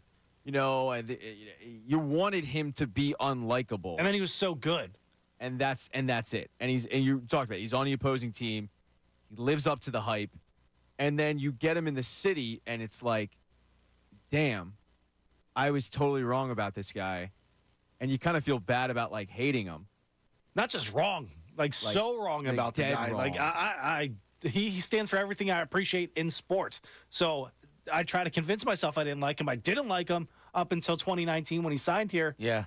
And now he's quickly my second favorite Philly of all time behind Ryan Howard. Like, I never thought about that. I would say that. I never thought those words would come out of my mouth. I never thought he'd play here, right? And then he gets here, and he's amazing. Jimmy Rollins brings him a title and gets bumped down to number third, fourth, fifth. Not even on the list. All right, PG. He's batting Nathan BG's batting order. What about you? Was there another one, Pat? I thought you would both might say Bryce Harper. I actually wasn't going to say Bryce Harper. I've always appreciated really good players, and I disliked them. Don't get me wrong, but I didn't like loathe him with an ungodly passion. I have done that with a lot of players though. But Bryce Harper was there. Like Sidney Crosby's the same way with me. Like I don't hate that guy because I'm appreciative of what I watch, and then on top of it, I've read so many stories about him just being like either a great teammate or just a great person in the community. That, yeah, look, I don't like the fact he's on the Penguins. I don't like the fact he's won all those Stanley Cups. When he came in the league, he was whiny, but like he's matured. He's an all-time great, whatever. In terms of coming to Philly, the first name that I thought of was Pedro. And That's not bad. And it was just Met stank. It was like, F this guy. He's a Met. I don't like him. I'm never going to like him. And he pitched pretty well for him, actually, in 2009, and he was good. But I came around on him. And I grew to really like him. And then the other guy, and he was on a bad team, and he'll tell us as much because he's joined us, was Jeff Francoeur. I ended up really liking Jeff Francoeur the one year he was here, and I hated him on the Braves. Like, could not stand him on the Braves. So there's another one. I had one that I hated. He came to this area to play, and everybody said, oh, yeah, you hate him on the other team. You're going to love him on this team. And I hated him on this team. And he won me a World Series. Pete Rose. I hated him. He came here. I tried. I still hated him. And I'm not going to deny that. I didn't like him as a Philly. Yes, he helped bring them a title, and I've heard all the stories. I almost rather wouldn't have wanted to win a title as opposed to signing Pete Rose. That's how much I didn't like him. Mike from Delran has one. Mike, how you doing? You're on the Fanatic. Yo, what's up, guys? What's going on, buddy? Yo, I have a guy that I hated, and then when he came here, I loved him. But then while he was here, I realized why I hated him again. And that's definitely James Harden. Wow. I wasn't a fan of Harden. I thought he was a scumbag, getting his way out of teams. You're a loser. But then, of course, he's a Sixer. And I'm like, yeah, excited. He says the right things. Mm-hmm. And then, exactly why I hated him. He did it here, and I hate him again. That's not bad. That's a really good one, Mike. You know what I mean? Like the guy normally sitting in Bob's chair right now would agree. Like in all seriousness, like John didn't really like Harden before because of the exact same. I don't think he ever came around to liking him, though, did he? I think I think a little bit. And then, but like that hate that festers in you that you kind of put to the side, it takes a lot for that to completely go away because it wants to pop out. Whereas another guy, like I hated, I wasn't a fan of Jimmy Butler. I thought he was a scumbag kind of guy. And then, now that he left, like I love him. I wish he would have never left. I love that guy. That's exactly what the team needs. But Harden, he's a DO. He's a JO. Go Birds. All right, Mike. Thanks, buddy. Appreciate it. We're getting some pretty good ones here on the YouTube. I did think of a Sixer. All right, go ahead. Not Jarvis Tornado. No, there's very few players in the NBA that I hate, like, and would have trouble wrapping my arms around them and being like, okay, I love you. But the one that I just didn't really like was J.J. Redick. Ooh. And I wanted him in free agency. Like, I didn't like him, but I wanted him. And it was a lot of the Duke stank. Yeah, I have another player similar to Bob with Pete Rose. Hated him and then hated him here. Al Horford. Al Horford, I despised him. I didn't, though. And I hate him now. You liked him when he was here? You didn't hate him before he came here? I thought he got a bad rap here because I thought that he found one coach out of like 6 in his NBA career that had no idea how to use him.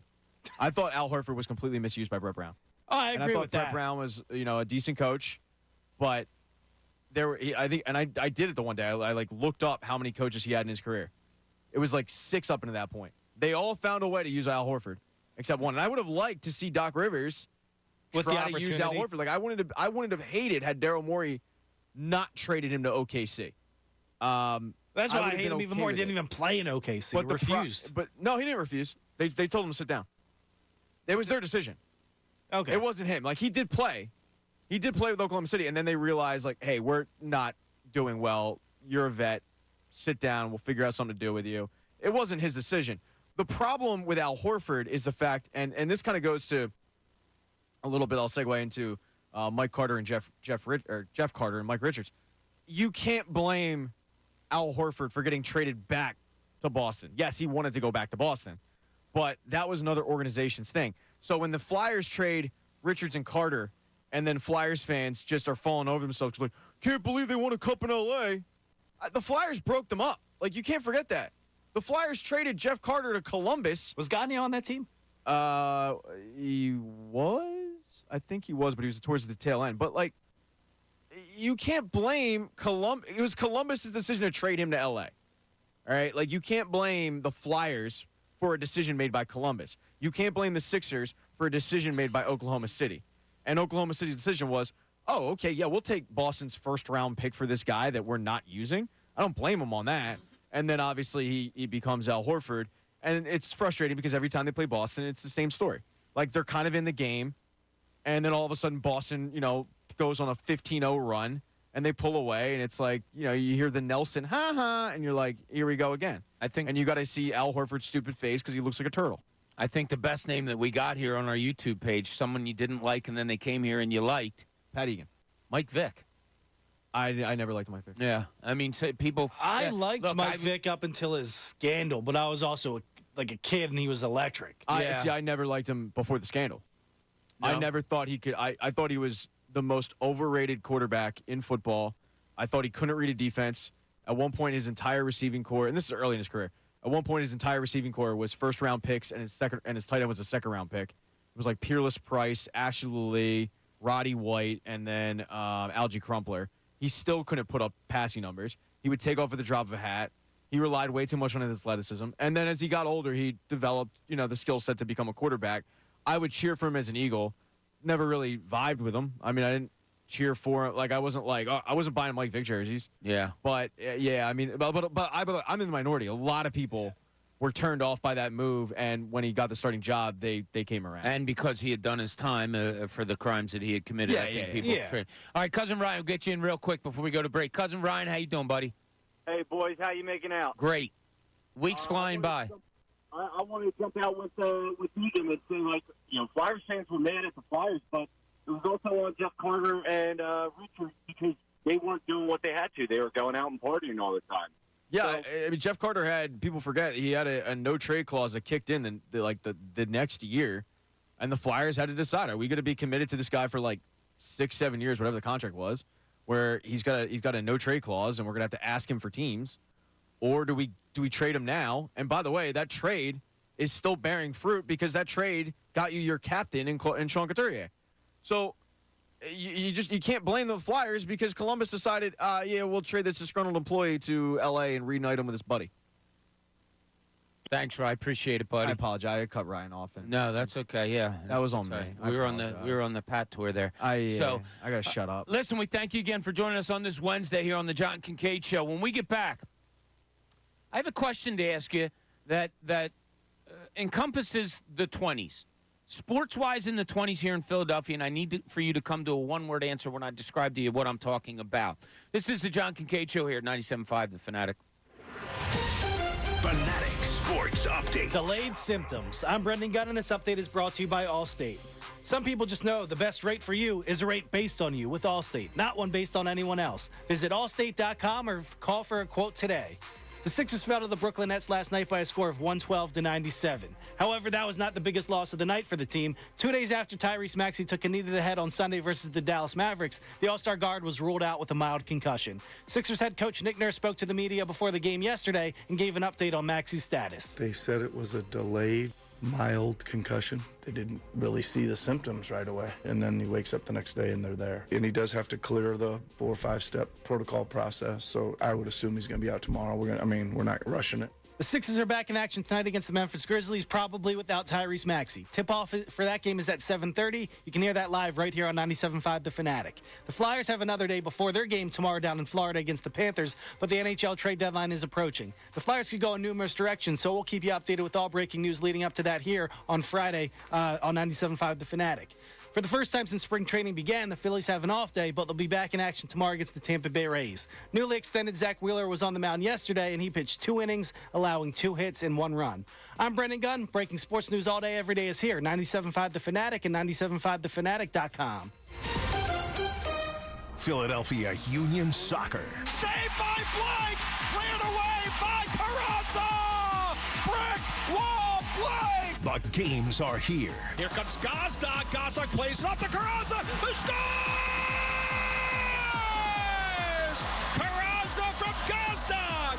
13th goal, first half stoppage time goal, and the 3rd for the Union! 97.5 The Fanatic and 97.5thefanatic.com. The IRS finally caught up with Louie. I hadn't paid my taxes in 8 years. I owed the IRS a lot of money. Louie was in deep trouble. We're going to take your house, put a lien on your bank account, garnish your pay. They don't care. They're going to take your paycheck. Louie found out about Optima Tax Relief, the leading tax resolution firm. A+ rated by the Better Business Bureau, they've resolved over $1 billion for their clients. Optima Tax, they helped me. They calmed me down. They made me feel comfortable, and I trust them. Louie has a lot to be thankful for.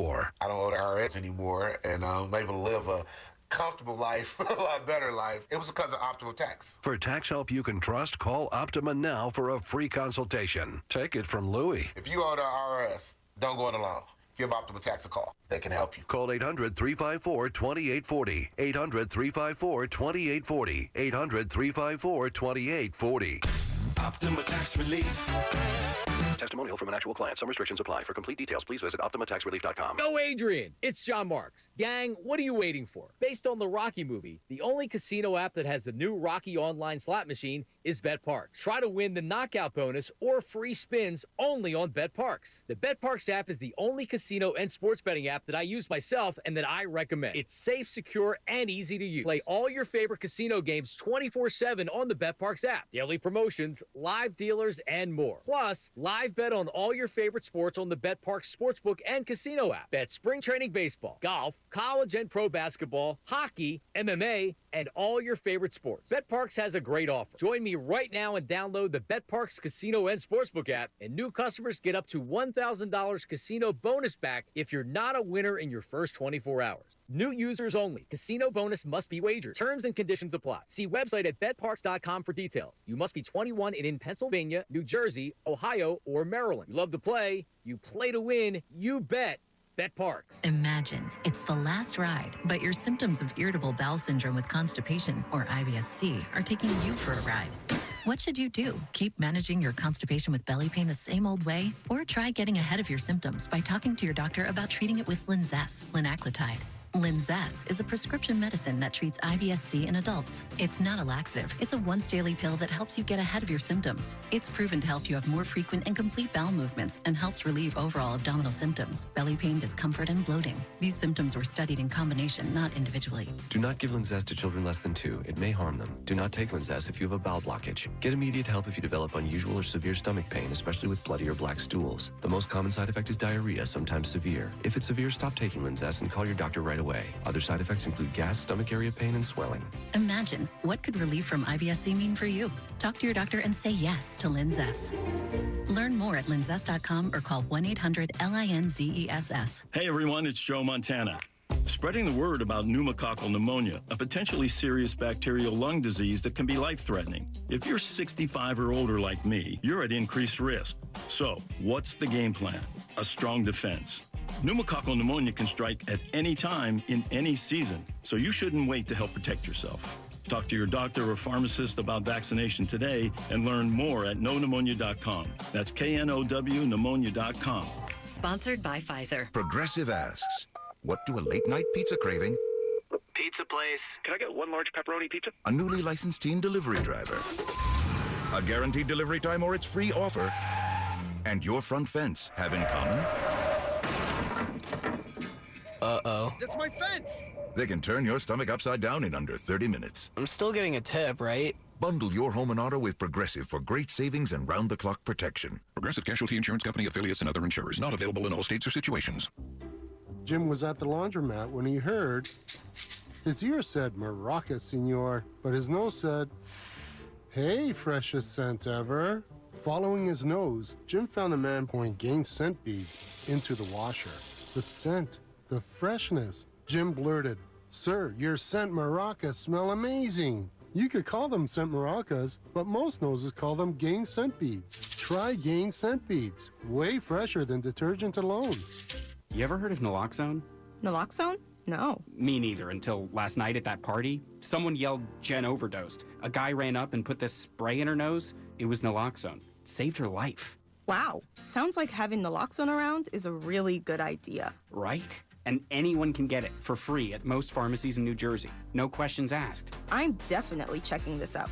Visit stopoverdoses.nj.gov to see how you can get naloxone free from the New Jersey Department of Human Services.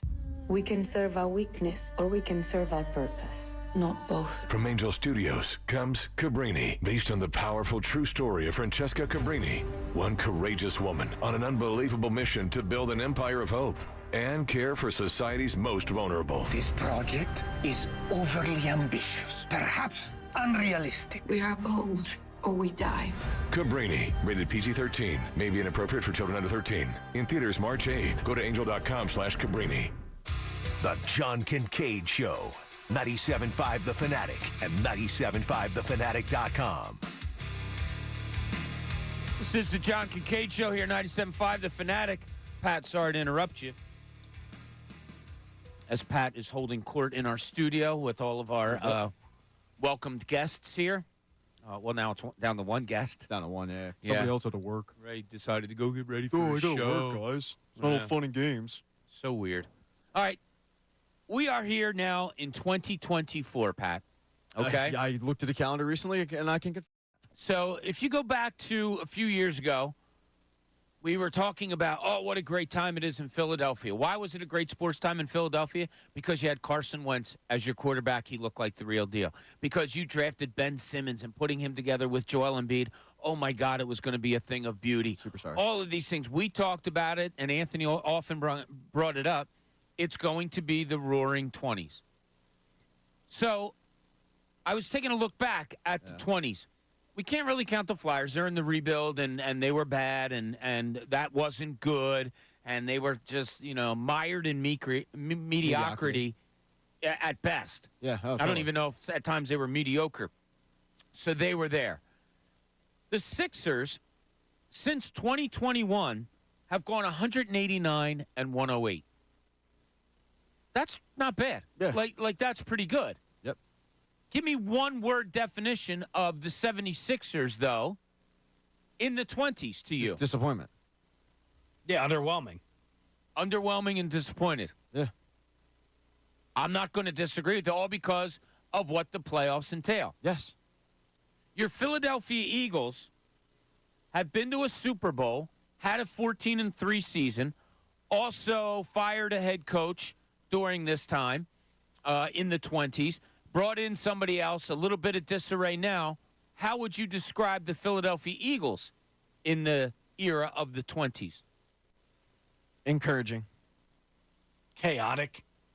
Wow, that's kind of different ends of the spectrum here. Why encouraging? And it's weird that you say encouraging now with the turmoil that's going on. Part of me wishes you asked. Part of me wishes BG went first, because encouraging because of the fact that it has been chaotic, and I feel like they've gotten out of that. And even with how last season ended, I have faith that was a blip.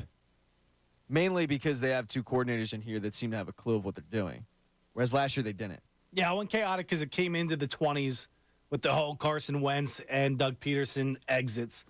Then we didn't know if we had a quarterback, so we had that. We had a new coach who had turmoil his first 7 games, starting 5-2, had the flower speech. We were all laughing at him. Then he got it together, became one of the better coaches in the NFL, so we thought, until this year, had a Super Bowl appearance, and then the worst collapse I've seen in my lifetime. So it's a roller coaster ride. It's all up and down, all over the place. I'm like Pat, I think it's a blip, but I have to see them prove that before I say it. Yeah, I do encourage him because they got themselves out of it. They're kind of back in it. But I have faith that they'll be able to get themselves out of it again. They do have talent. They did make good moves. Bringing in A.J. Brown, the best receiver that we've ever seen in an Eagles uniform. Yeah. T.O. is bottom, at worst, the 3rd best receiver to ever play the game. But he didn't play here long enough for me to go, oh, he's better than A.J. Brown. And statistically, he's not. That move was a masterstroke. And I didn't like it at the time, and I still, if they did it again this year, if they took a quarterback in the 2nd round, I'd still say it was dumb.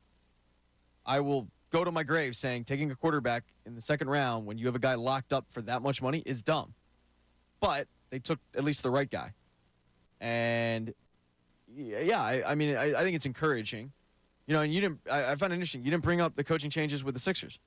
Because they've had more coaching changes. Because they fired Brett Brown in the 20s. They fired Doc Rivers in the 20s. Yeah, so they're on their 3rd guy. And then and now they've brought in But all right, so negative thoughts on the Sixers, up and down with the Eagles. The Phillies in the 20s have gone to a World Series and lost. Yeah. Have gone to an NLCS and lost in dramatically horrible fashion. Over the last 3 years, the Phillies have averaged 86 wins, which isn't bad. How would you label them in the 20s? I would go with success, and it hasn't had the ultimate prize of a World Series. So I think a lot of people out there go, how do you justify it as a success? But you got to remember in the 20s, early on there, the team wasn't good enough to really, truly contend, but they were on the cusp. You could see growth from some of the players. They did have talent, but they just weren't quite there yet. And then John Middleton really, really, really goes big game hunting. Like, you had already Bryce Harper, you had JT Realmuto, but then he really got involved with some guys. They start bringing in some top-level free agents. Some of the younger players start to develop. You see, the third overall pick in Alec Boehm start to, show signs of growth after a bad sophomore season. And then they fire Girardi. And the Joe Girardi move at the time when they made the hire, I was a fan of it. And then he was so completely checked out and had no feel. But they bring in Schwarber, they bring in Castellanos. Now we're back. We're back to spending money. They seem to have drafted pretty well, although I'm biased. I think every prospect's great. And they went to a World Series. They came one win away from going again. Rob Thompson seems to have a good handle on these guys. And when you look at the regular season record, while it's not going to wow you, you have to remember that this team was dealing with a lot of injuries. And the biggest one being to their star player. Their star player in Bryce Harper breaking his hand 2 years ago and then having the Tommy John surgery after the World Series year, coming back early from it, his power wasn't there early on. Now, it started to come along in September and in a big October, way, yeah. But it wasn't there early on. And that was big for this team that was already missing Rhys Hoskins for the year. Around, I don't remember exactly the date that Rhys Hoskins got injured, but I would assume it was after this date. And around this time a year ago, it was like, hey, can they stay afloat? Yes, they can, but we're going to need a big year out of Rhys Hoskins. Well, then Rhys Hoskins goes down. And now you're dealing with, Cody Clemens and Derek Hall as your 1-2 punch at the first base spot. Hey, Jay Cave got over there every once in a while. Oh, God, yeah. Thank God for him. So, I think that their record is a little deceiving when you factor in what the team was actually dealing with in terms of some, massive, massive injuries. And at times a rotation that left a lot to be desired. So you go success on Phillies. Brendan, what about you? Yeah, so my word, it's going to sound almost disappointing in a way, but it's not how I mean it. My word's going to be almost. They're almost the golden era Phillies. They almost were world champions. Almost NL champions 2 years in a row. Almost a Cy Young Award winner in Zach Wheeler. I think they're trending in the right direction, but right now the word I have to describe them is almost. But I mean that in a positive way. They're right on the cusp of getting there. I don't think they almost, and that's all they have. I think they're going to get it done, and they're almost there. That's the word I'm going with. Please remember that, and for everyone out there, remember that, of what you just said, the almost, and they're going to get there, because it pisses me off and drives me absolutely nuts when I hear people talk about the 08 to 11 squad and they say disappointing. And I'm like, what the F are you talking? No, not what the hell. I almost cursed. What the F are you talking about with that? They won a World Series. It's not easy to do. They've done it twice, and the team was formed in 1883. And you're going to poo-poo that because I only got one. Oh, the team was so good, but I only got... You sound like an idiot. So thank you for saying that, because you're right. They almost got it. And I always looked at that tenure as a huge success. It was the best run I've ever seen as a Phillies fan. Broke the streak from 83? Yeah, and this current iteration is right there. They're very close. Now, I want to see them get there. But, if they just give me good playoff baseball for 4 to 5 years, yeah, I'll probably look at it as, a disappointment because they didn't win. Exactly. If they win one, hey, I'm good. Spend all the money you need. Just get me one. Just get me one. Get me one. I'm not going to be greedy about it. All right, I'm not a Boston sports fan. I don't have a trophy case full of them. I'll just take one. All right, so think about your answers to all of that. And you're going to have to answer this question in a second after I tell you that the 9 o'clock hour is brought to you by the Bagster. Dumpster in a bag. Get yours today at Home Depot and Lowe's. For details, go to Bagster.com. Thank you for that. So lump them all together. You just gave a big circular answer to we can't keep the Flyers out of it. So there's not a talk. It's been bad. The 20s have been bad for the Flyers. It's starting on the uprise now. Okay, we have to include that also. So lump everything together that you both just put out there. One word, how have the 20s been sports-wise for Philadelphia fans? I would say my word would be positive. Now, it's been up and down, but last year was awesome. And I can't ignore that I watched for only the second time in my life a guy win an MVP in Joel Embiid in a Sixers uniform. Was the result what I wanted? Absolutely not. Very frustrating, especially when you had two chances to close out Boston. He's injured, but it was like, it's that monkey that you can't get off your back. But still, like, that was cool. And I know a lot of people don't care about the individual award. Like, all right, I did. I want him to win it. I thought he deserved it the year before. I thought it was cool. So for the Sixers, there's that. Then you also had the Eagles go to the Super Bowl. And I've only seen that 3 times in my life. So the fact that they went to the Super Bowl, the fact that we were lucky enough to, like, go out there, that was like a pinch yourself moment for me, at least. Like, I never thought I'd be out here covering a radio row and my team being in the Super Bowl. Like, this is awesome. Was the result I wanted? Once again, no. And we got lunch in Arizona. We did. We got lunch because we're friends. Yeah, pizza. We did. We ate pizza and it was delicious. Good. It was good. They were turning Chris Carter away because we were at it. We were at the table. That's right. Bob and True Pat story. are here. Yeah, sorry, Chris. Why don't you go catch something else? Anyway, and then the Phillies. I mean, nobody saw the run of 2 years ago of them going to the World Series, and that was incredible. And then last year's run was fun. Last year to beat the Braves again. Like, I remember being scared of the Braves. I was a little bitch boy when it came to the Braves. I was like, look, they know what to expect now. They're coming in. They won over 100 games. They're not the same team. They know what Citizens Bank Park is. It's different. And you don't have Spencer Strider injured this year. I don't know. And then all of a sudden, it was like, nope, didn't matter. So has the ultimate prize been there? No. Yes, that is disappointing. But I got to look at it as a positive because I dealt with 2015 where all the teams sucked and it was miserable. And we're talking about B.J. Rosenberg coming up from Lehigh Valley and what impact he would make out of the pen. I'm going to start making a list of people that Pat brings up during the day that I don't even know their names He's a real bit. person. Look it up. Like, I lived through that era, so how can I act like, while they didn't win the ultimate prize, how can I act like it wasn't cool to be watching them in the World Series and a couple months later my favorite football team in the Super Bowl? I can't ignore that. I go positive. All right, B, what about you? Yeah, I'm going to say exciting. Like, just for everything Pat just laid out. Think about where we were heading into the 20s. Carson Wentz and Doug Peterson were a disaster. Phillies haven't made the playoffs in 10 years heading into the 20s. I know the beginning were still kind of slow, but the past 2 years were so fun to watch.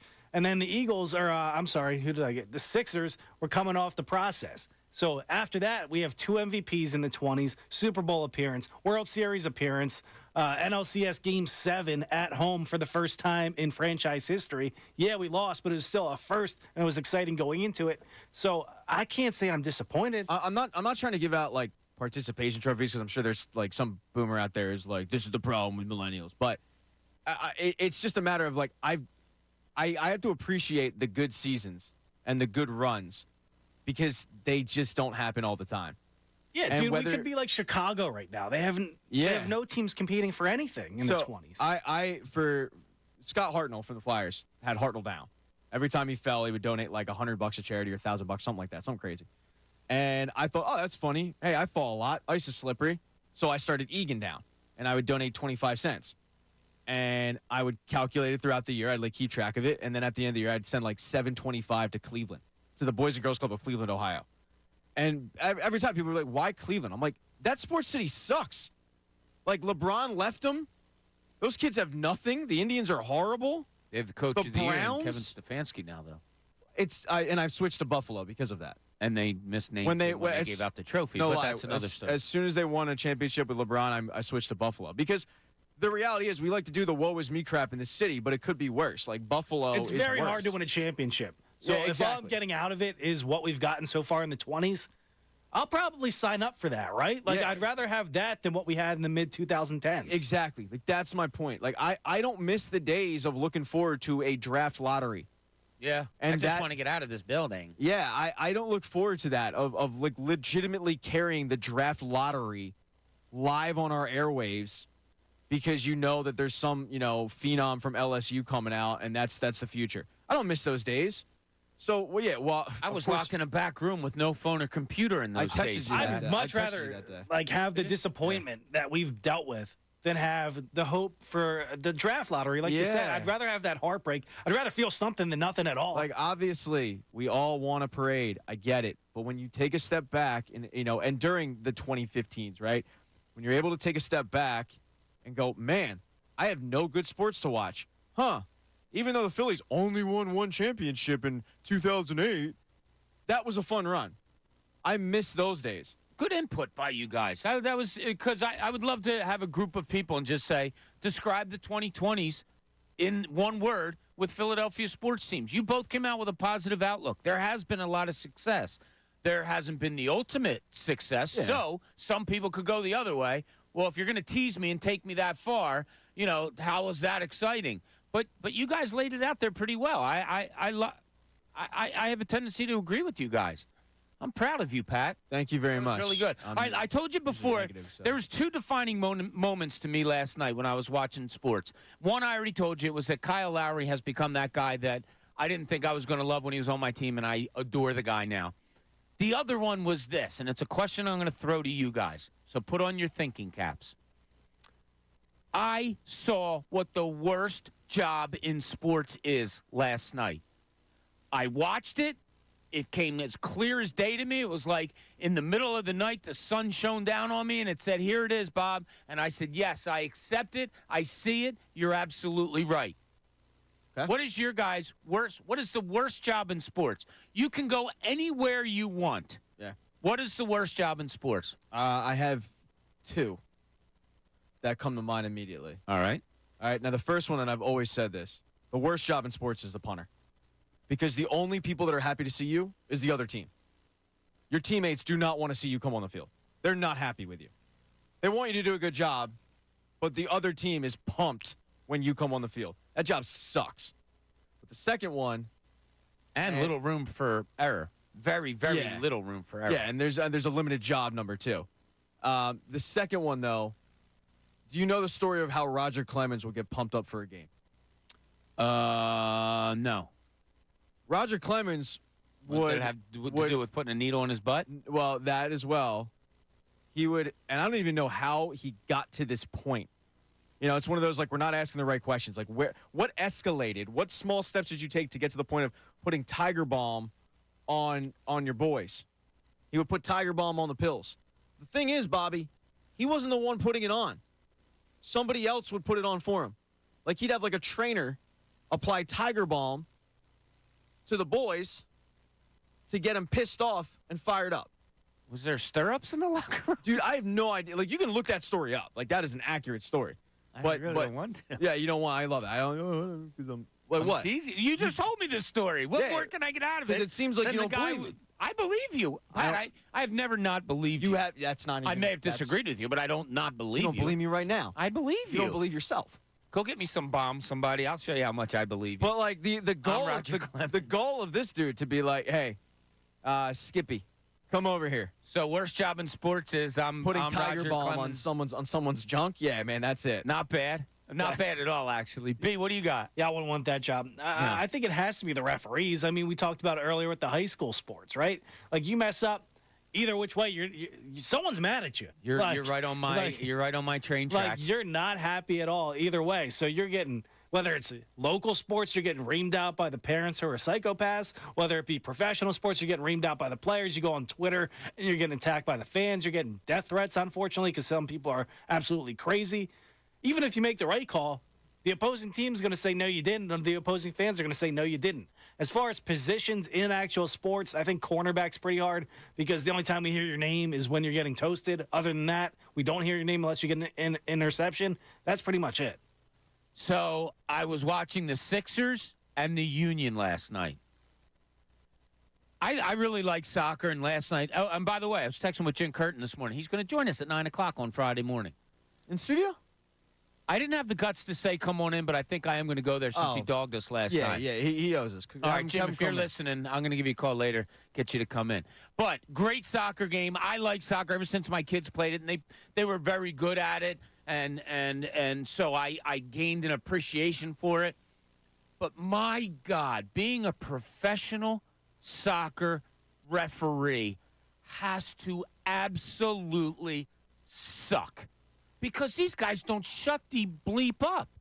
And plus, you're getting cursed at and yelled at and questioned not only on every call you make, every single call you make, you have to know 25 different languages to understand what these guys are saying to you.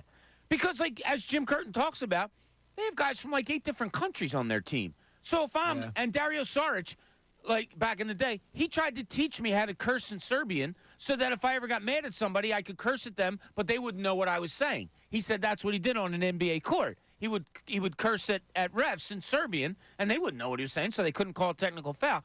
But, my God, the bitching that goes on in major soccer, it drives me crazy. Counter to that would be it is the most corrupt sport, and those refs are paid off a lot of times. So the worst part about reffing a soccer game, in my mind, is it's 45 minutes of running in a row. Yeah, there's twice. that too. I mean, you couldn't pay me enough money to run for no reason. Yeah, I mean, like, you know, you didn't like a 5-mile walk for crying out loud. The rest that you're Against talking, my will. The rest that you're talking about, like CONCACAF, like they're fine. There's like other divisions, like lower level divisions, where like the refs are constantly paid off, and you know, by like bettors and mobsters and stuff. So it is a very, very corrupt sport. Then there's really good documentaries on that and stuff. But I don't think that's the worst one, man. Like, you talk about guys cursing out in other languages. Say whatever you want, man. If I can't understand it, ignorance is bliss. That was kind of, I was ignorance joking is on bliss. that Go ahead part, and scream at me all you want. I don't know what you're saying. But I mean, I'm not going to change my call. It's the only thing I can't stand about soccer is the constant whining. The constant whining, and obviously the faking of injuries. Like, is that really the only way you can get a stop? Oh, you know what? He's acting really good on that one. I'm gonna blow a whistle and give him the call. Nobody's ever hurt in that sport. Never. You know, and a guy like Jim Curtin, I watch him on the sidelines. He's as stoic as can be. You know, I love a coach like that. Just everything happens in front of him. Last night, I'm seeing a guy rolling around on the other team right in front of him, like he, you know, just like there was a sniper in the stadium. And you know, once he gets the call, and the guy's rolling right in front of Jim. And you know, if it's me, that's just me. I'm like, dude, get up. You're not hurt. Get up. But no, nothing, because he's probably so used to it or whatever. But that sport drives me crazy with the outside stuff that comes into it, with the fake injuries, with the constantly yelling at officials. I can't stand it, Pat. I mean, you talked about Kyle Lowry earlier, and I think it's a problem in the NBA. And I think the reason why Kyle Lowry would do it, and a lot of other guys do it, constantly whining, you hear it all the time, is I think that there is an idea in the NBA of the all-star treatment. And a lot of these guys, because of ego, they go, if I missed a shot, I didn't miss a shot. I got fouled. Me? No, I don't miss shots. Somebody must have done something. And even if they're breathed on, they go, you're not calling that? Did you not see me during All-Star Weekend? I was balling hard. I'm an All-Star. And I think that there is a big part of that in the NBA of, no, I deserve to get the call because I'm an All-Star. And it is I mean, I see it with Tyrese Maxey. What makes it? Like, I love Tyrese Maxey, but I'm starting to see it with him of, you know, every call. You know, you're not going to see it with, you know, Turk Smith. To the same idea, though, in the NFL, whenever a quarterback gets beat and then they're looking around for the flag, no, dude, you just got toasted, and you don't get up looking for a flag. Like, it happens everywhere. It is annoying. Dude, Brent Selleck never, ever didn't catch a ball and look for a flag. It used to piss me off and drive me nuts. Every single time he didn't catch a ball, dropped the ball, went in one hand, immediately he'd pop up. Where's the flag? Yeah, quarterbacks get hit now anytime they get touched and get up. Oh, Patrick Mahomes. Where's the flag? Mahomes is the biggest one. Jim G on our YouTube page correctly says to me, come on, Bob, one of the worst actors plays on the Sixers. Yeah, Joel Embiid bitches and moans as much as anybody. And that's what I'm talking about. It's the MVP treatment. It's so funny you bring this up because, honest to God, it was on our show sheet today. I wanted to bring up what I thought was the worst part of officiating. Well, I bet we better carry it over tomorrow. Maybe we'll talk about it tomorrow. I think we Doesn't will. have anything to do with the guys in the striped shirt either. So we'll save that for tomorrow. But we want to thank you for joining us today here on the John Kincade Show. Hope you're having a great, great Wednesday.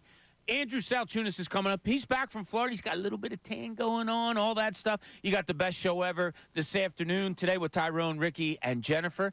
They'll be with you around 2 o'clock. We'll end you with this. Tim Sween saying, Bob, you're sounding like a grandpa. It's every single sport. Why? Anyway, get your finger out of my ear. Hope you join us back here tomorrow, 6 a.m. Same crew. We'll be back. MB, 2 more days. Thanks a lot for leaving us. We really appreciate you. We appreciate all you guys out there. Thanks for joining the John Kincade Show here on 97.5, The Fanatic. Fanatic Sports Update.